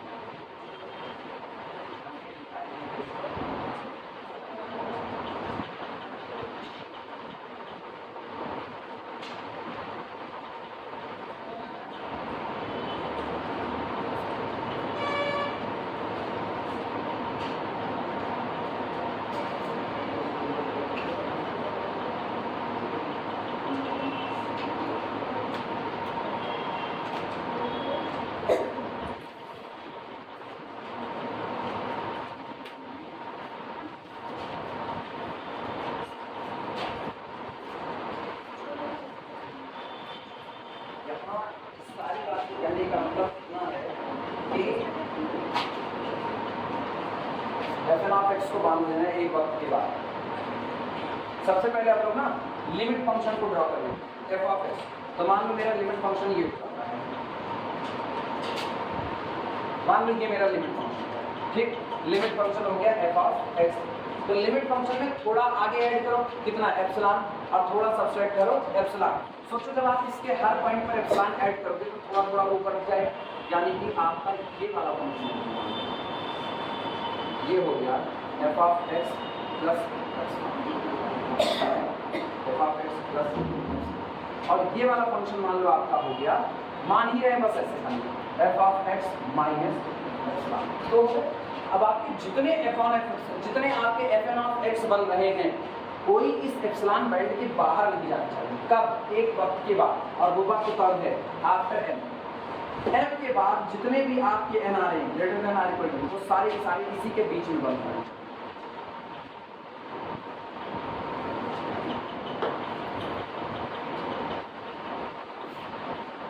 कहीं भी जाए, मेरे से इससे नहीं मतलब, लेकिन रहे एप्सिलॉन बैंड में नहीं। अब सोचो अगर हम इसको कहें तो ये मेरा कौन होगा, अंदर वाला पहला, ये मेरा होगा मान लो f m+1 आया ना, क्योंकि m greater than or equal to, जो आपका n है वो greater than or equal to m रहे।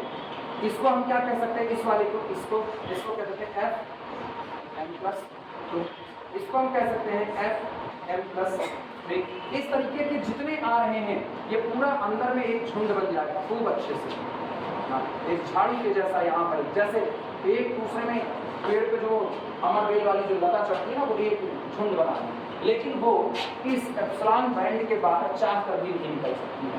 तब आपका फंक्शन, अब आपकी कैसी यूनिफॉर्म, कब कैसी कन्वर्जेंसी होगी, यूनिफॉर्म कन्वर्जेंसी। ठीक, what ever be that x कुछ भी हो, मेरे से कोई मतलब नहीं। सोचो अब हम एक्स अपने डोमेन में कुछ भी ले, कुछ भी, लेकिन आपको इस पर जो भी आपको एक वक्त के बाद, इसके पहले वाले बाहर हो सकते हैं, मेरे से उनसे कोई मतलब नहीं, वो जाएं, वो कहीं कन्वर्ट करें। लेकिन जब आप कह रहे हो कि आप पहुंच गए m greater than r equal to m पर, तो जो आपको f m+1 मिला, f m+2 मिला, f m+3 मिला, उसके और आपके लिमिट फंक्शन के बीच का जो अंतर है वो इस एप्सिलॉन से ज्यादा नहीं होना चाहिए। समझ में आई बात है?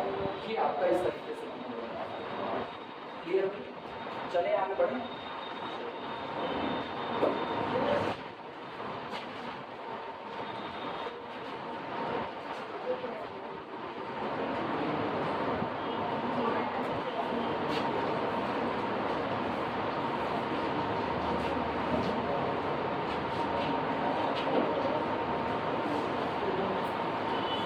नोट लगाना है, नोट में हम ये बताने चल रहे हैं कि अगर यूनिफॉर्म कन्वर्जेंसी है तो पॉइंट वाइज रहेगी, पॉइंट वाइज है तो यूनिफॉर्म नहीं रहेगी।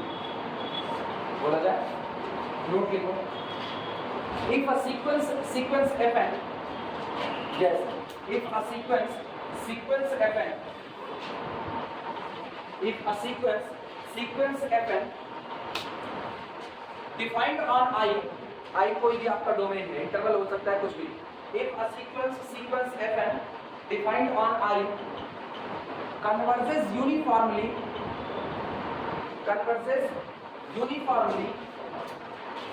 to small f on I. If a sequence fn defined on I आपका डोमेन है, converges uniformly to f on I, then कितना, वापस बोलो, वापस हो गया ना।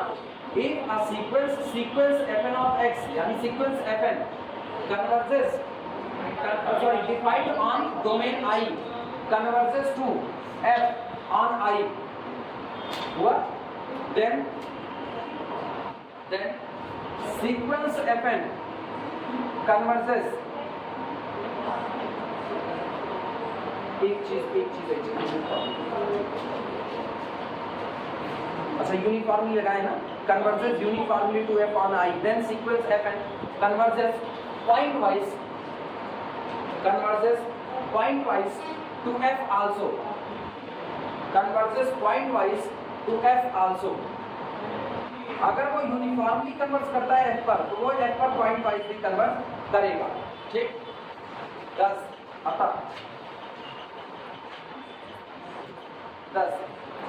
यूनिफॉर्म कन्वर्जेंस, 10 यूनिफॉर्म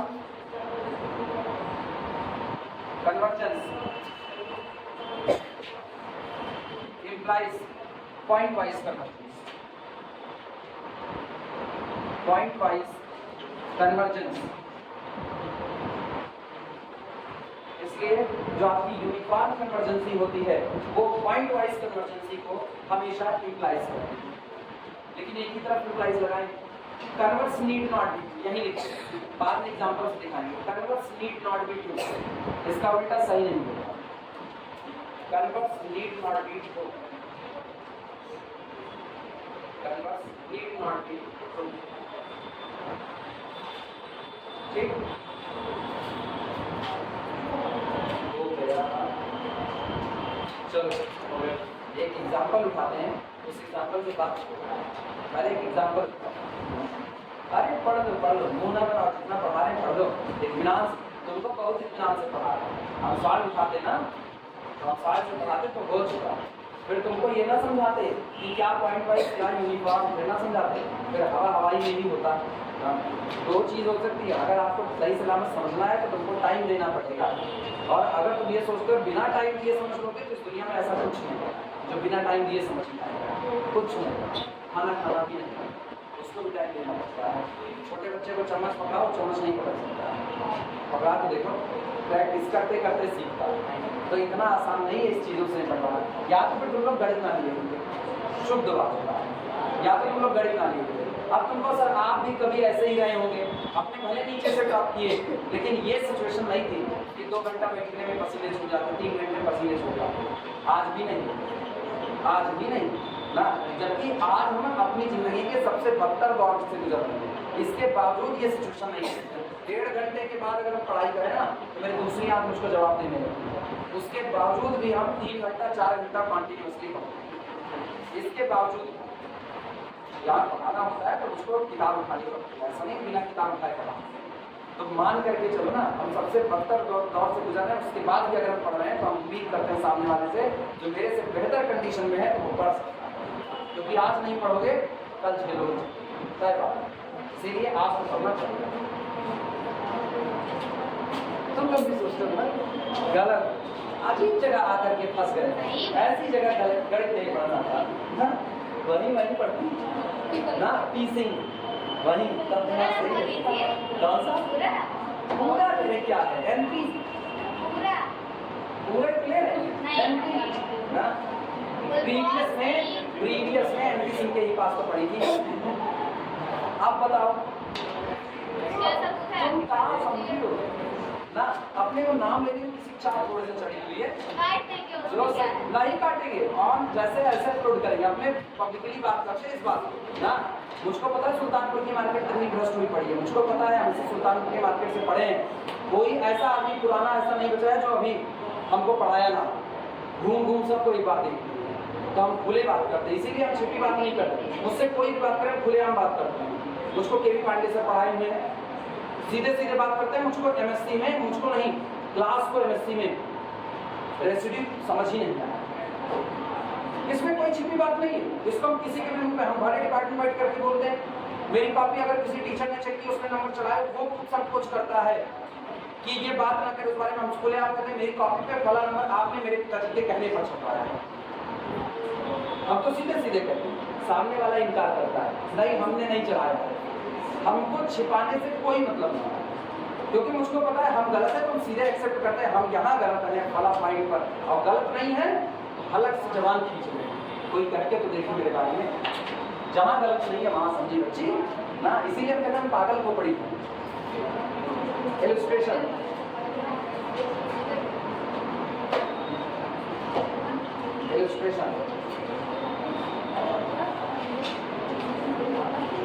मेरे पापा मेरी इस आदत से हर परेशान रहते हैं, कहते हैं मुंह में इसके ढक्कन नहीं है ना।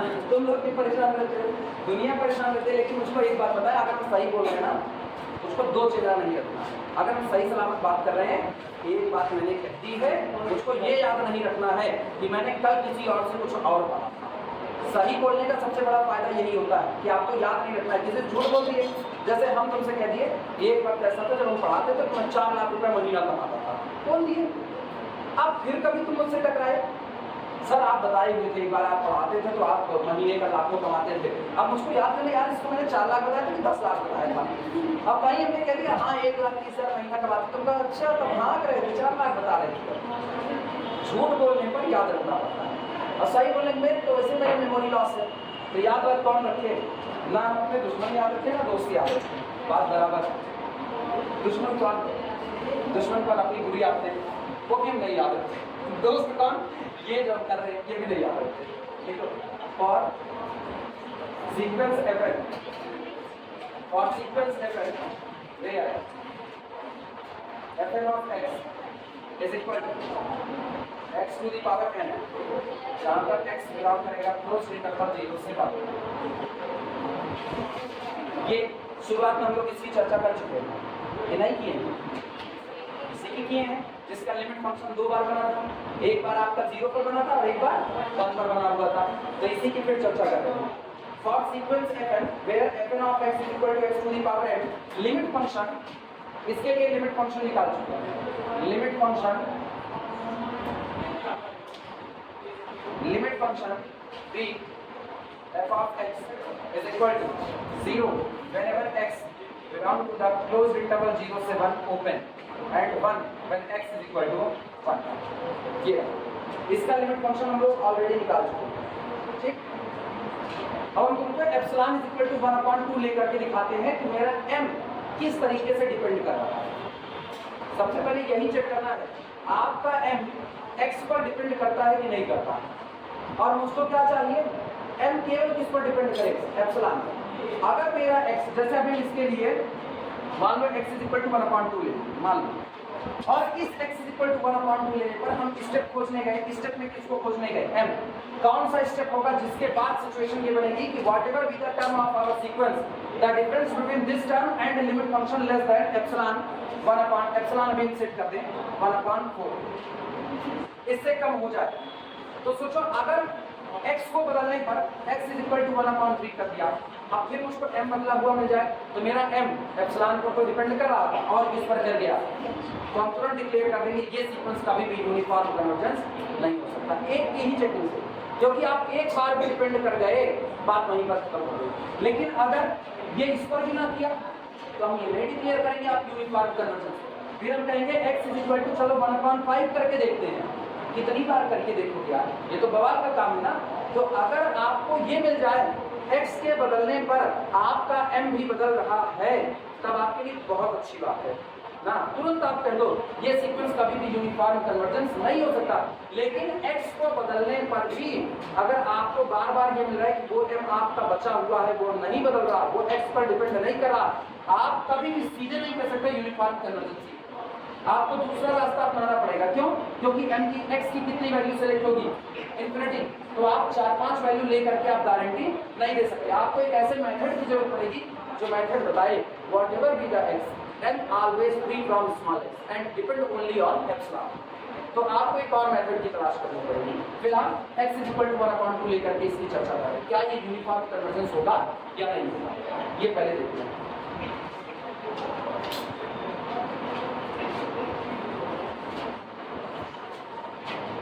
देखना लेट एप्सिलॉन, एप्सिलॉन में फिक्स किया जाए ना, एप्सिलॉन 1/2 फिक्स कर दें, let epsilon is equal to 1/2, हां सही है 1/2 फिक्स कर दें, let epsilon is equal to 1/2, और एप्सिलॉन 1/2 है तो हम पूरे डोमेन की चर्चा कर रहे हैं।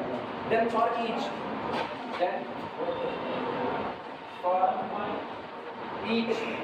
Small x belong to close interval 0 से 1, then for each small x belong to closed interval 0 to 1 there exists a positive integer, there exists a positive integer, there exists a positive integer small m such that जो इस प्रकार होगा the difference between fn of x minus f of x less than 1/2 for all n greater than or equal to n। definition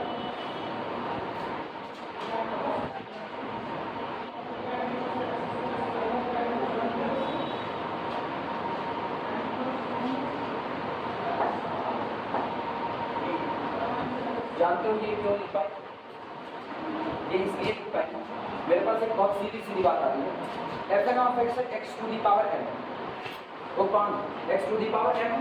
अब तुम अपने दिमाग से सोचो, लिमिट फंक्शन जो आपका f of x है वो दो वैल्यू आपको मिला है, 0 और 1, दो ही वैल्यू।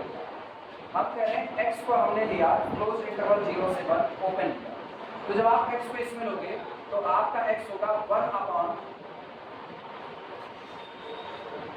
नहीं कह सकते हैं, क्योंकि 0 से 1 के बीच में इरेशनल रेशनल दोनों आते हैं ना, तो 1/something इस टाइप का होगा। आया जो आपका x होगा x is equal to this, तो x to the power n इज इक्वल टू 1/something to the power n। कुल मिलाकर के आप एक में किसी संख्या से भाग कर ऐसा है। आप सोचो इस सिचुएशन में जब आप अप्लाई करोगे mod of F N of X, आपका एफ एन ऑफ एक्स होगा 1 upon X to the power X to the power n, x lie between 0 and 1, ठीक, x to the power n, और minus जब आपका x 0 से 1 के बीच में होगा तो अंतर क्या रहेगा, दिस पार्ट आया।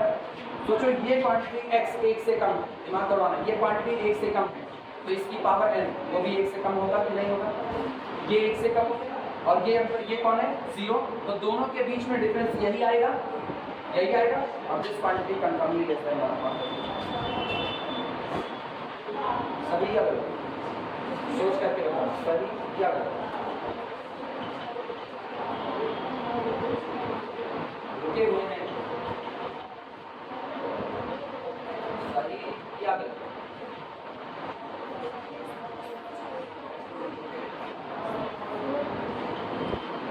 गलत पॉइंट का इस पर गलत हुआ,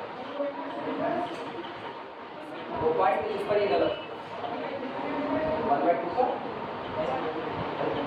पर 1/2 पर किसे गलत होगा, x 1/2 लो तो 1/2 लोगे तो 1/2 की पावर n, 1/2 की पावर n 1/2 से कम ही बैठेगा अरे तो limit less than or equal to 1 लगना है, लेस देन लगाए हुए हैं, n अप्रोचेस टू इंफिनिटी हो रहा है, वो छोटे से छोटा होता चला जाएगा। तो x अगर 1/2 लोगे तो 1/2 की पावर n जो होगा ना वो 1/2 से कम रहेगा, आप लिमिटिंग बिहेवियर देख रहे हो। फिर कौन सा इंटरवल देखो नेक्स्ट को कहां से चुने, 0 से 1 के बीच में है, अरे इस पे अभी ओपन लगा होता है, फिलहाल ओपन करो, ओपन 1 नहीं ले, 0 से 1 के बीच ले तय कर पा रहे, हैंगओवर होना चालू हो जाता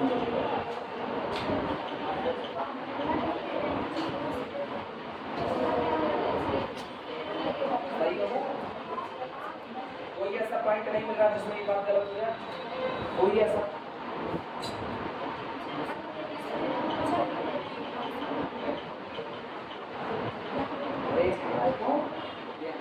सही है, तुम लोग सोच नहीं पा रहे हो क्यों हम इसको हमेशा सही बोल रहे हैं। तुम लोग ऊपर वाली डिफिनेशन यहाँ तो देखो क्या लिखे हैं, डियर एग्जिस्ट कह रहे हैं अगर आप एप्सिलॉन को 1/2 ले रहे हो तो for each small x belong to 0 to 1, यहाँ 0 से 1 में आप कोई भी x चुनोगे, there exist a positive integer m, यानी मेरे सीक्वेंस में एक ऐसी सिचुएशन बनेगी जिस सिचुएशन के बाद मेरे सीक्वेंस का कोई भी टर्म उठाया जाएगा उसके और 0 के बीच का अंतर 1/2 बनने लगेगा। सारे का नहीं बना रहे, सारे का बनाओगे तो ये गलत हो जाएगा, 0 से 1 तक में ये आपका 1/2 है, आया ना। यहाँ पर अगर हम पॉइंट लेते हैं यहाँ पर, तो इस पॉइंट के लिए मान लो इसका हमने स्क्वायर किया तो और छोटा हुआ, वो छोटा वाला यहाँ पड़ गया, इधर पड़ गया।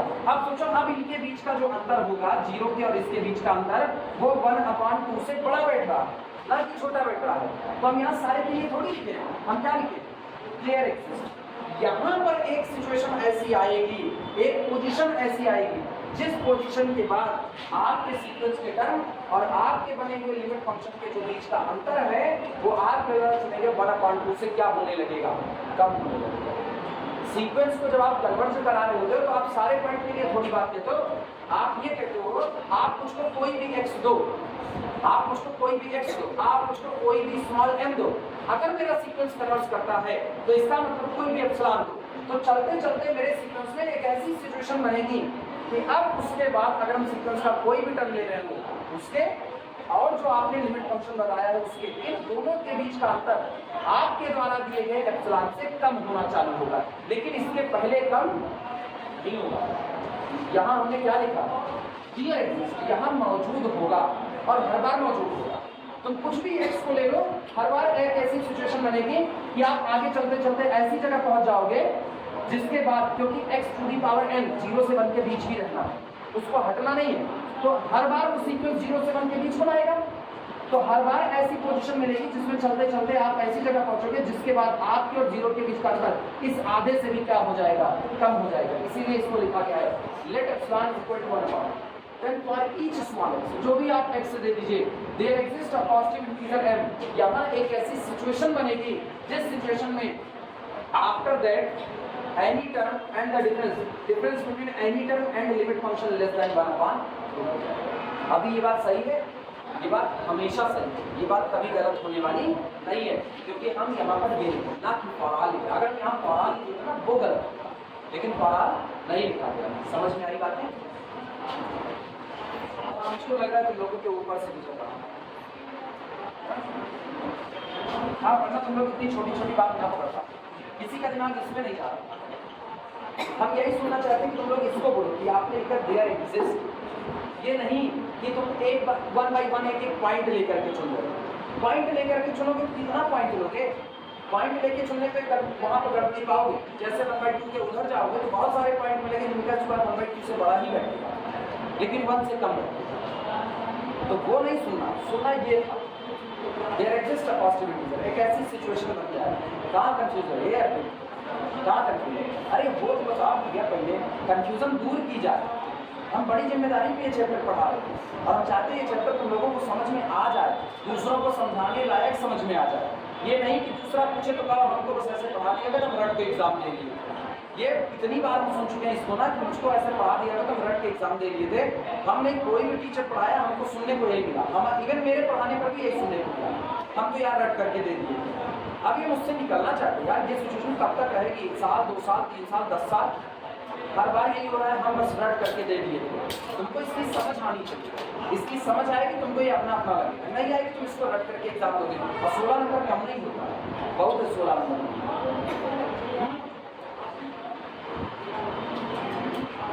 गया कि है कुछ दिमाग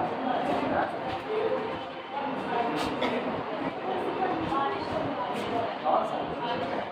बारिश हो रही है तब तो लोग अरे वो नहीं है, परेशान नहीं। अगर वो नहीं रही तो नहीं हो। इसे एक क्वेश्चन में मन नाम दो, ये ना भाई, इसे एक क्वेश्चन मन नाम दो।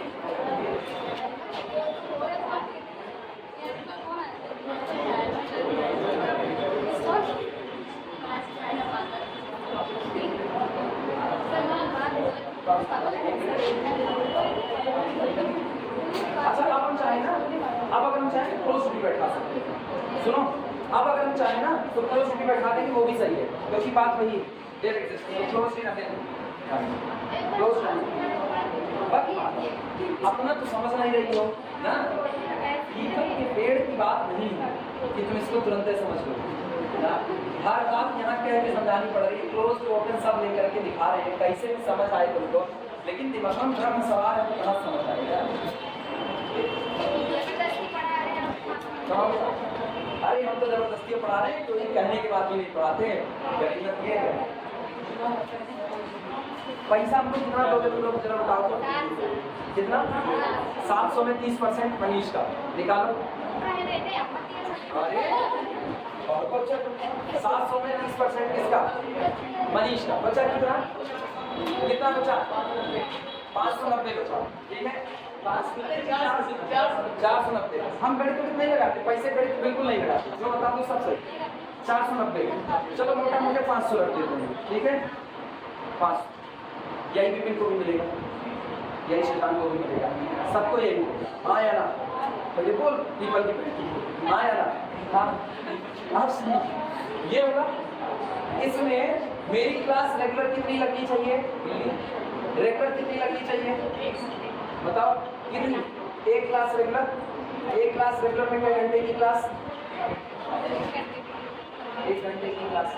ठीक है, लगनी चाहिए 1 घंटे। उसके बाद हम क्या घंटा पढ़ाते हैं? संडे को अगर हम क्लास लेते हैं तो संडे को 3 घंटा 4 घंटा 3 घंटा 4 घंटा पूरा मई जून की प्रचंड दुकारियां में पढ़ाए हैं। 3 घंटा 4 घंटा। पेमेंट कितने का बनाए हैं? पेमेंट कितने का बना? 1 घंटा। मेरी ईमानदारी पर पैसे का क्वेश्चन मार्क मत लगाना, ये पीपल के पेड़ की भूत। मेरी ईमानदारी पर पैसे का भूत मत लगाना, तुम्हारा नाम रख देगा।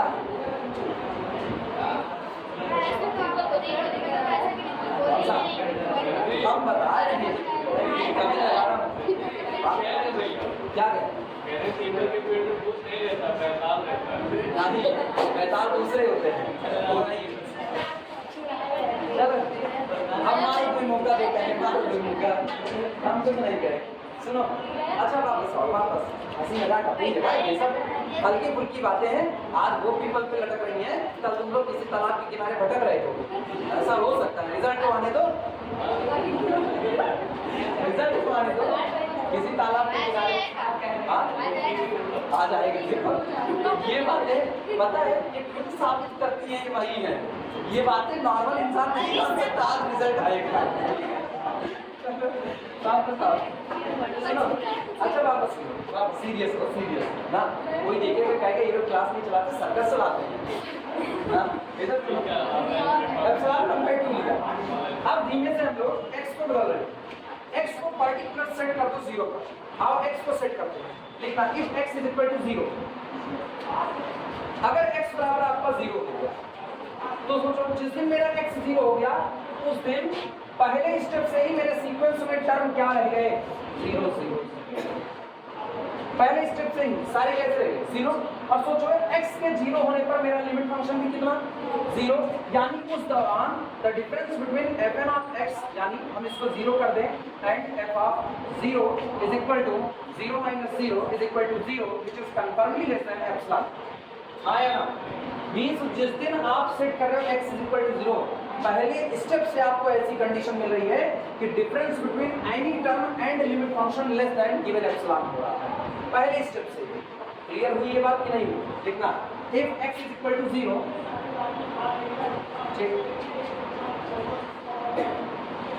Limit function f of x also is equal to 0। जिस दिन आप x को 0 सेट करोगे, limit function f of x खुद कैसा सेट हो जाएगा? 0। एक बात। दूसरी बात, and fn of x also is equal to 0 for all small n। अब कोई भी आपका फंक्शन होगा, यानी सीक्वेंस का हर स्टेप आपका क्या हो जाएगा? वो भी 0 हो जाएगा। ठीक। सो फ्रॉम फर्स्ट स्टेप,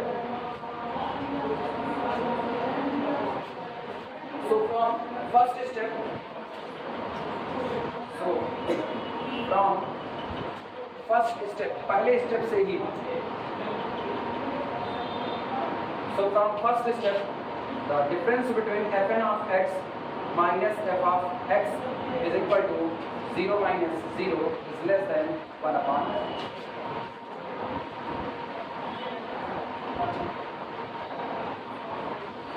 जानते हो इसका मतलब क्या होगा? इसका मतलब ये हुआ कि this implies that the difference between fn of x minus f of x is less than 1 upon 2 for all n greater than or equal to 5। और यही वन कौन है? मिल गया m आपको एप्सिलॉन कितना दिया गया? 1/2। आप इसको देखते हुए आपको x दिया गया, x हम पार्टिकुलरली कितना रख दिए? 0। और मुझको मिलता है कि आप जो पहला स्टेप होगा उसी पहले स्टेप से ही आपके और आपके लिमिट फंक्शन के बीच का अंतर दिए गए एप्सिलॉन से भी कम रहेगा हमेशा। तो m अभी किस पर डिपेंड किया? x पर और एप्सिलॉन पर, 2 पर। अब हम x को बदलेंगे, फिर देखना क्या होगा। x को बदलोगे ना तो क्या ये m 1 ही रहेगा? अगर x को बदलने पर भी ये 1 ही रहे, फिर आप x को बदलो फिर भी ये 1 रहे, आप जितनी बार x को बदलो ये 1 रहे, पहले स्टेप से ये अंतर बरकरार रहे, तो आप कहोगे आपका सीक्वेंस यूनिफॉर्म कन्वर्जेंट हो जाएगा। लेकिन x के बदलने पर अगर ये m बदल गया तो अभी गारंटी नहीं दी जा सकती। अब किसी ऐसे m की तलाश होगी जिसके बाद फर्क के लिए ये बात सही है, तब यूनिफॉर्म कन्वर्जेंस होगा। कितना नोट करो फिर बताएगा। लिखो if x is equal to 1, अगले स्टेप में आना, if x is equal to 1, ठीक।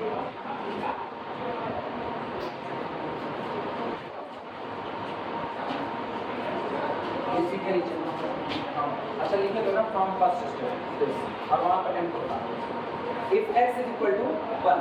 अच्छा सोचो, जब आपका x is equal to 1 होगा तो limit function f of x कितना होगा? 1 होगा। f of x also is equal to 1। और fn of x कोई बोलेगा? fn of x is equal to वही है, वो भी 1 रहेगा। this is also is equal to fn of x also is equal to 1। ठीक। इसका मतलब क्या हुआ? This implies that mod of fn of x minus f of x is equal to mod of 1 minus 1 that is equal to 0 again less than 1 upon 2 for all n greater than or equal to 1। फिर पहले step दो point आपको मिले, कौन कौन सा? पहला point आपके डोमेन का 0 और आपके डोमेन का लास्ट पॉइंट 1। दोनों ही पॉइंट पर सिचुएशन ये बन रही है कि पहले स्टेप से ही किसी भी टर्म और लिमिट फंक्शन के बीच का अंतर दिए गए एप्सिलॉन से कैसा बैठ रहा है, छोटा बैठ रहा है। अगेन फ्रॉम फर्स्ट स्टेप लिख देना, again from first step, again from first step, वापस पहले स्टेप से ये सिचुएशन बन गया।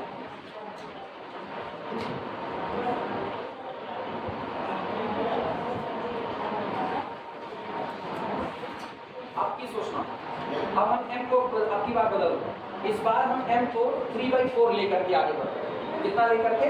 3/4। 1 से कम है, 1 से तो कम है ना, अरे 3/4, 1 से कम। चलो आपकी देखते क्या आपकी पहले स्टेप से ये सिचुएशन बनेगी कि आपकी बदल जाएगा? यही इलस्ट्रेशन लिख लो, उसके बाद जाओ घर, फिर हम भी आप बैठ के लोगों को भंडारा रोज रोज भंडारा नहीं दे सकते तुम लोगों को। घर की भूसा नहीं हटता, पता है ना? घर की भूसा नहीं हटता, नहीं पता?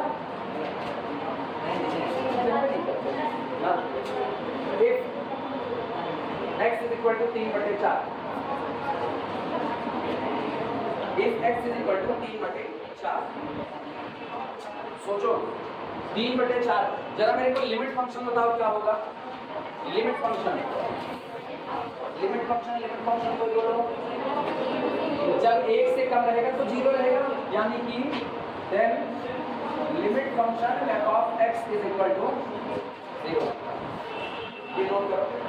लेकिन fn of x क्या होगा वो बताओ मुझको।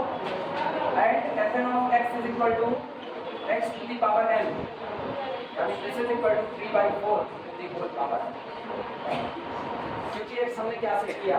3/4 से किया।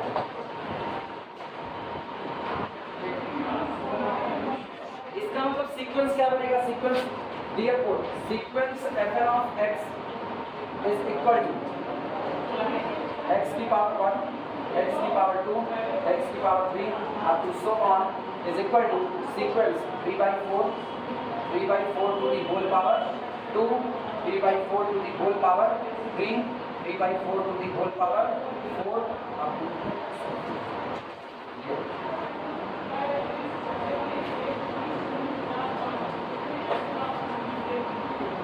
आया ना? सहमत हो? चलो अब देखिए क्या है। पहले स्टेप से ऐसा होगा, n is equal to 1 पर पहला स्टेप, पहले स्टेप पर गौर करना। जब आप पहला स्टेप पर n is equal to 1 तो आपको क्या मिल रहा है? 3/4। मेरे को पता है 3/4 1/2 से बड़ा होता है। आया ना?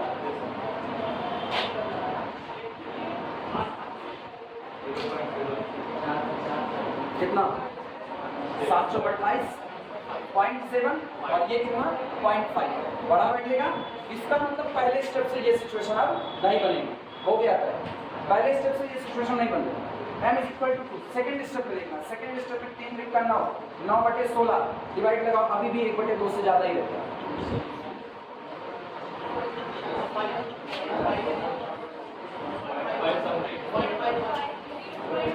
ये कितना? 1/16, दोनों का डिफरेंस 1/16 पॉजिटिव। इसका मतलब अभी भी greater than 1/, m is equal to 3। और थर्ड स्टेप में बोलो क्या मिला? 3 3 का 9 27, 27/4 16 14 64। अभी बोलो कितना होगा? अभी आपकी मेरे ख्याल से आपकी कम हो जाना चाहिए। आपकी और माइनस आ रहा है क्या आपकी नेगेटिव आएगा ना? दिस इज लेस देन 1/, आपकी m बराबर कितना हुआ? तीसरे स्टेप से ये सिचुएशन बनेगी, उसके पहले नहीं। कौन? ये कौन है? ये fn of x है। इसको जरा पहचानो, ये कौन है? ये f1 of x। ये कौन है? ये f2 of x है। और ये कौन है? ये है f3 of x। अगर हम देखें तो मेरा लिमिट फंक्शन क्या बना था? वो लिमिट फंक्शन 0। तो सोचो mod of f1 of x minus limit function 0 greater than 1/2 हाँ या ना? Mod of f2 of x minus 0 greater than 1/2 सही या गलत? लेकिन अब onward mod of fn of x minus 0 less than 1/2 for all n greater then और equal to 3। सोचो किसको बदले? दो बार ऐसा किया हमने, जब हमने x को बदला लेकिन मेरा m नहीं बदला पहले स्टेप से, लेकिन तीसरी बार जैसे हमने x को बदला तुरंत m बदल गया कि नहीं? ऐसी जगह पर तलाश होती है मेरा फंक्शन यूनिफॉर्म कन्वर्जेंस है या नहीं। क्योंकि इस फंक्शन को पॉइंट वाइज तो हम ऑलरेडी कह चुके थे, और क्यों पॉइंट वाइज हो रहा है ये हम साबित करके दिखा रहे हैं, क्योंकि our small m depend on x and epsilon both, वो दोनों पर डिपेंड करा, इसलिए हम इसको कह रहे हैं कि आप पॉइंट वाइज कन्वर्जेंस हो। और बाद में मेरी सर्चिंग होगी क्या मुझको कोई ऐसा m मिल सकता है कि हम कुछ भी x दे दें लेकिन आप हर बार ये गारंटी दे सकते हो भैया इस m के बाद आपका x कुछ भी हो लेकिन अंतर लेस देन एप्सिलॉन होगा, चाहे जो भी एप्सिलॉन आए। अगर ऐसा हो गया तो ये मेरा फंक्शन जो अभी पॉइंट वाइज कन्वर्जेंट है ये क्या हो जाएगा? Uniform convergent. आई बात समझ में? अब मुझे बताओ कहाँ तक लिखे हो तुम?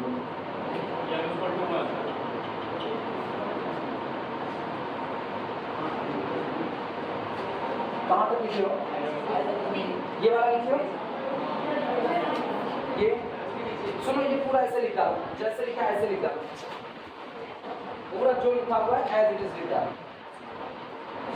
इसको छोटा छोटा लिखा, 3 लाइन में आ जाए छोटा सा, बस ये आखिरी लिख इसके बाद जाओ भाग जाओ। मेरे को तुमको यहाँ बैठा करके ना दीवार में चुनवाना नहीं, कल भी पढ़ाना है। कल कितने बजे पढ़ोगे? 7 ना, ठंडा होने के टाइम हम लोग पढ़ोगे।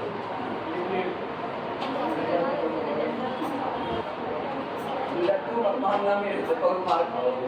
हाँ मत मांगो, वो मनीष से मांगो। एक दिन हम खुद को भी दान कर देंगे। यानी अब हम इसमें कंबाइन कर सकते हैं। This implies that mod of fn of x minus f of x is less than 1/2 for all n greater then और इक्वल टू 3, और ये लिख करके इक्वल टू n। तीसरा स्टेप से इसका मतलब आपका इक्वेशन नंबर 1 2 तो है, इक्वेशन नंबर यही तो था मेरा लेस देन एप्सिलॉन, वो 2 तो है, लेकिन इस बार m बराबर कितने के लिए? 3 के बाद आप जाओगे तभी वो सही है, उसके पहले वो सही नहीं है।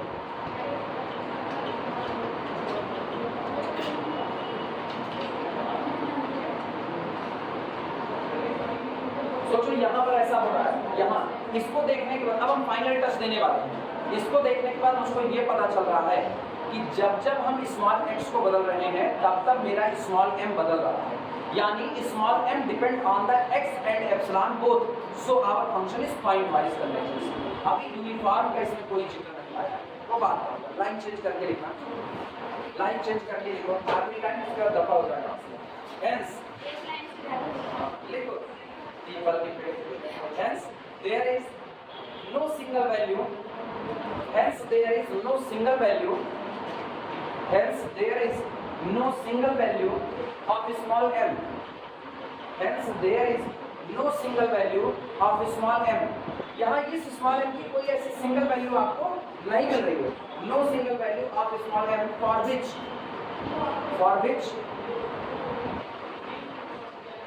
which which लिखना, इस फॉर्मेट which मत लिखना। इस समय एवेंजर्स का कोड चल रहा है सबका, सब लोग देख रहे हैं। for which equation 1 holds, for which equation 1 holds for all x belong to closed interval 0 to 1, for which equation 1 holds for all small x belong to closed interval 0 to 1, that is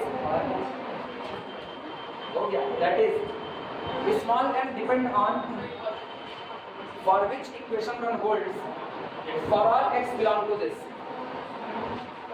ठीक, that is small m depend on x and epsilon both, x and epsilon both, ठीक है। इतने पर रोकते हैं। ये पहले example की समझ ली, कल हम दूसरा एग्जांपल लेकर के फिर उसको समझाते हैं, वो भी पॉइंट वाइज होता है या यूनिफॉर्म होता है, तब बात करते हैं।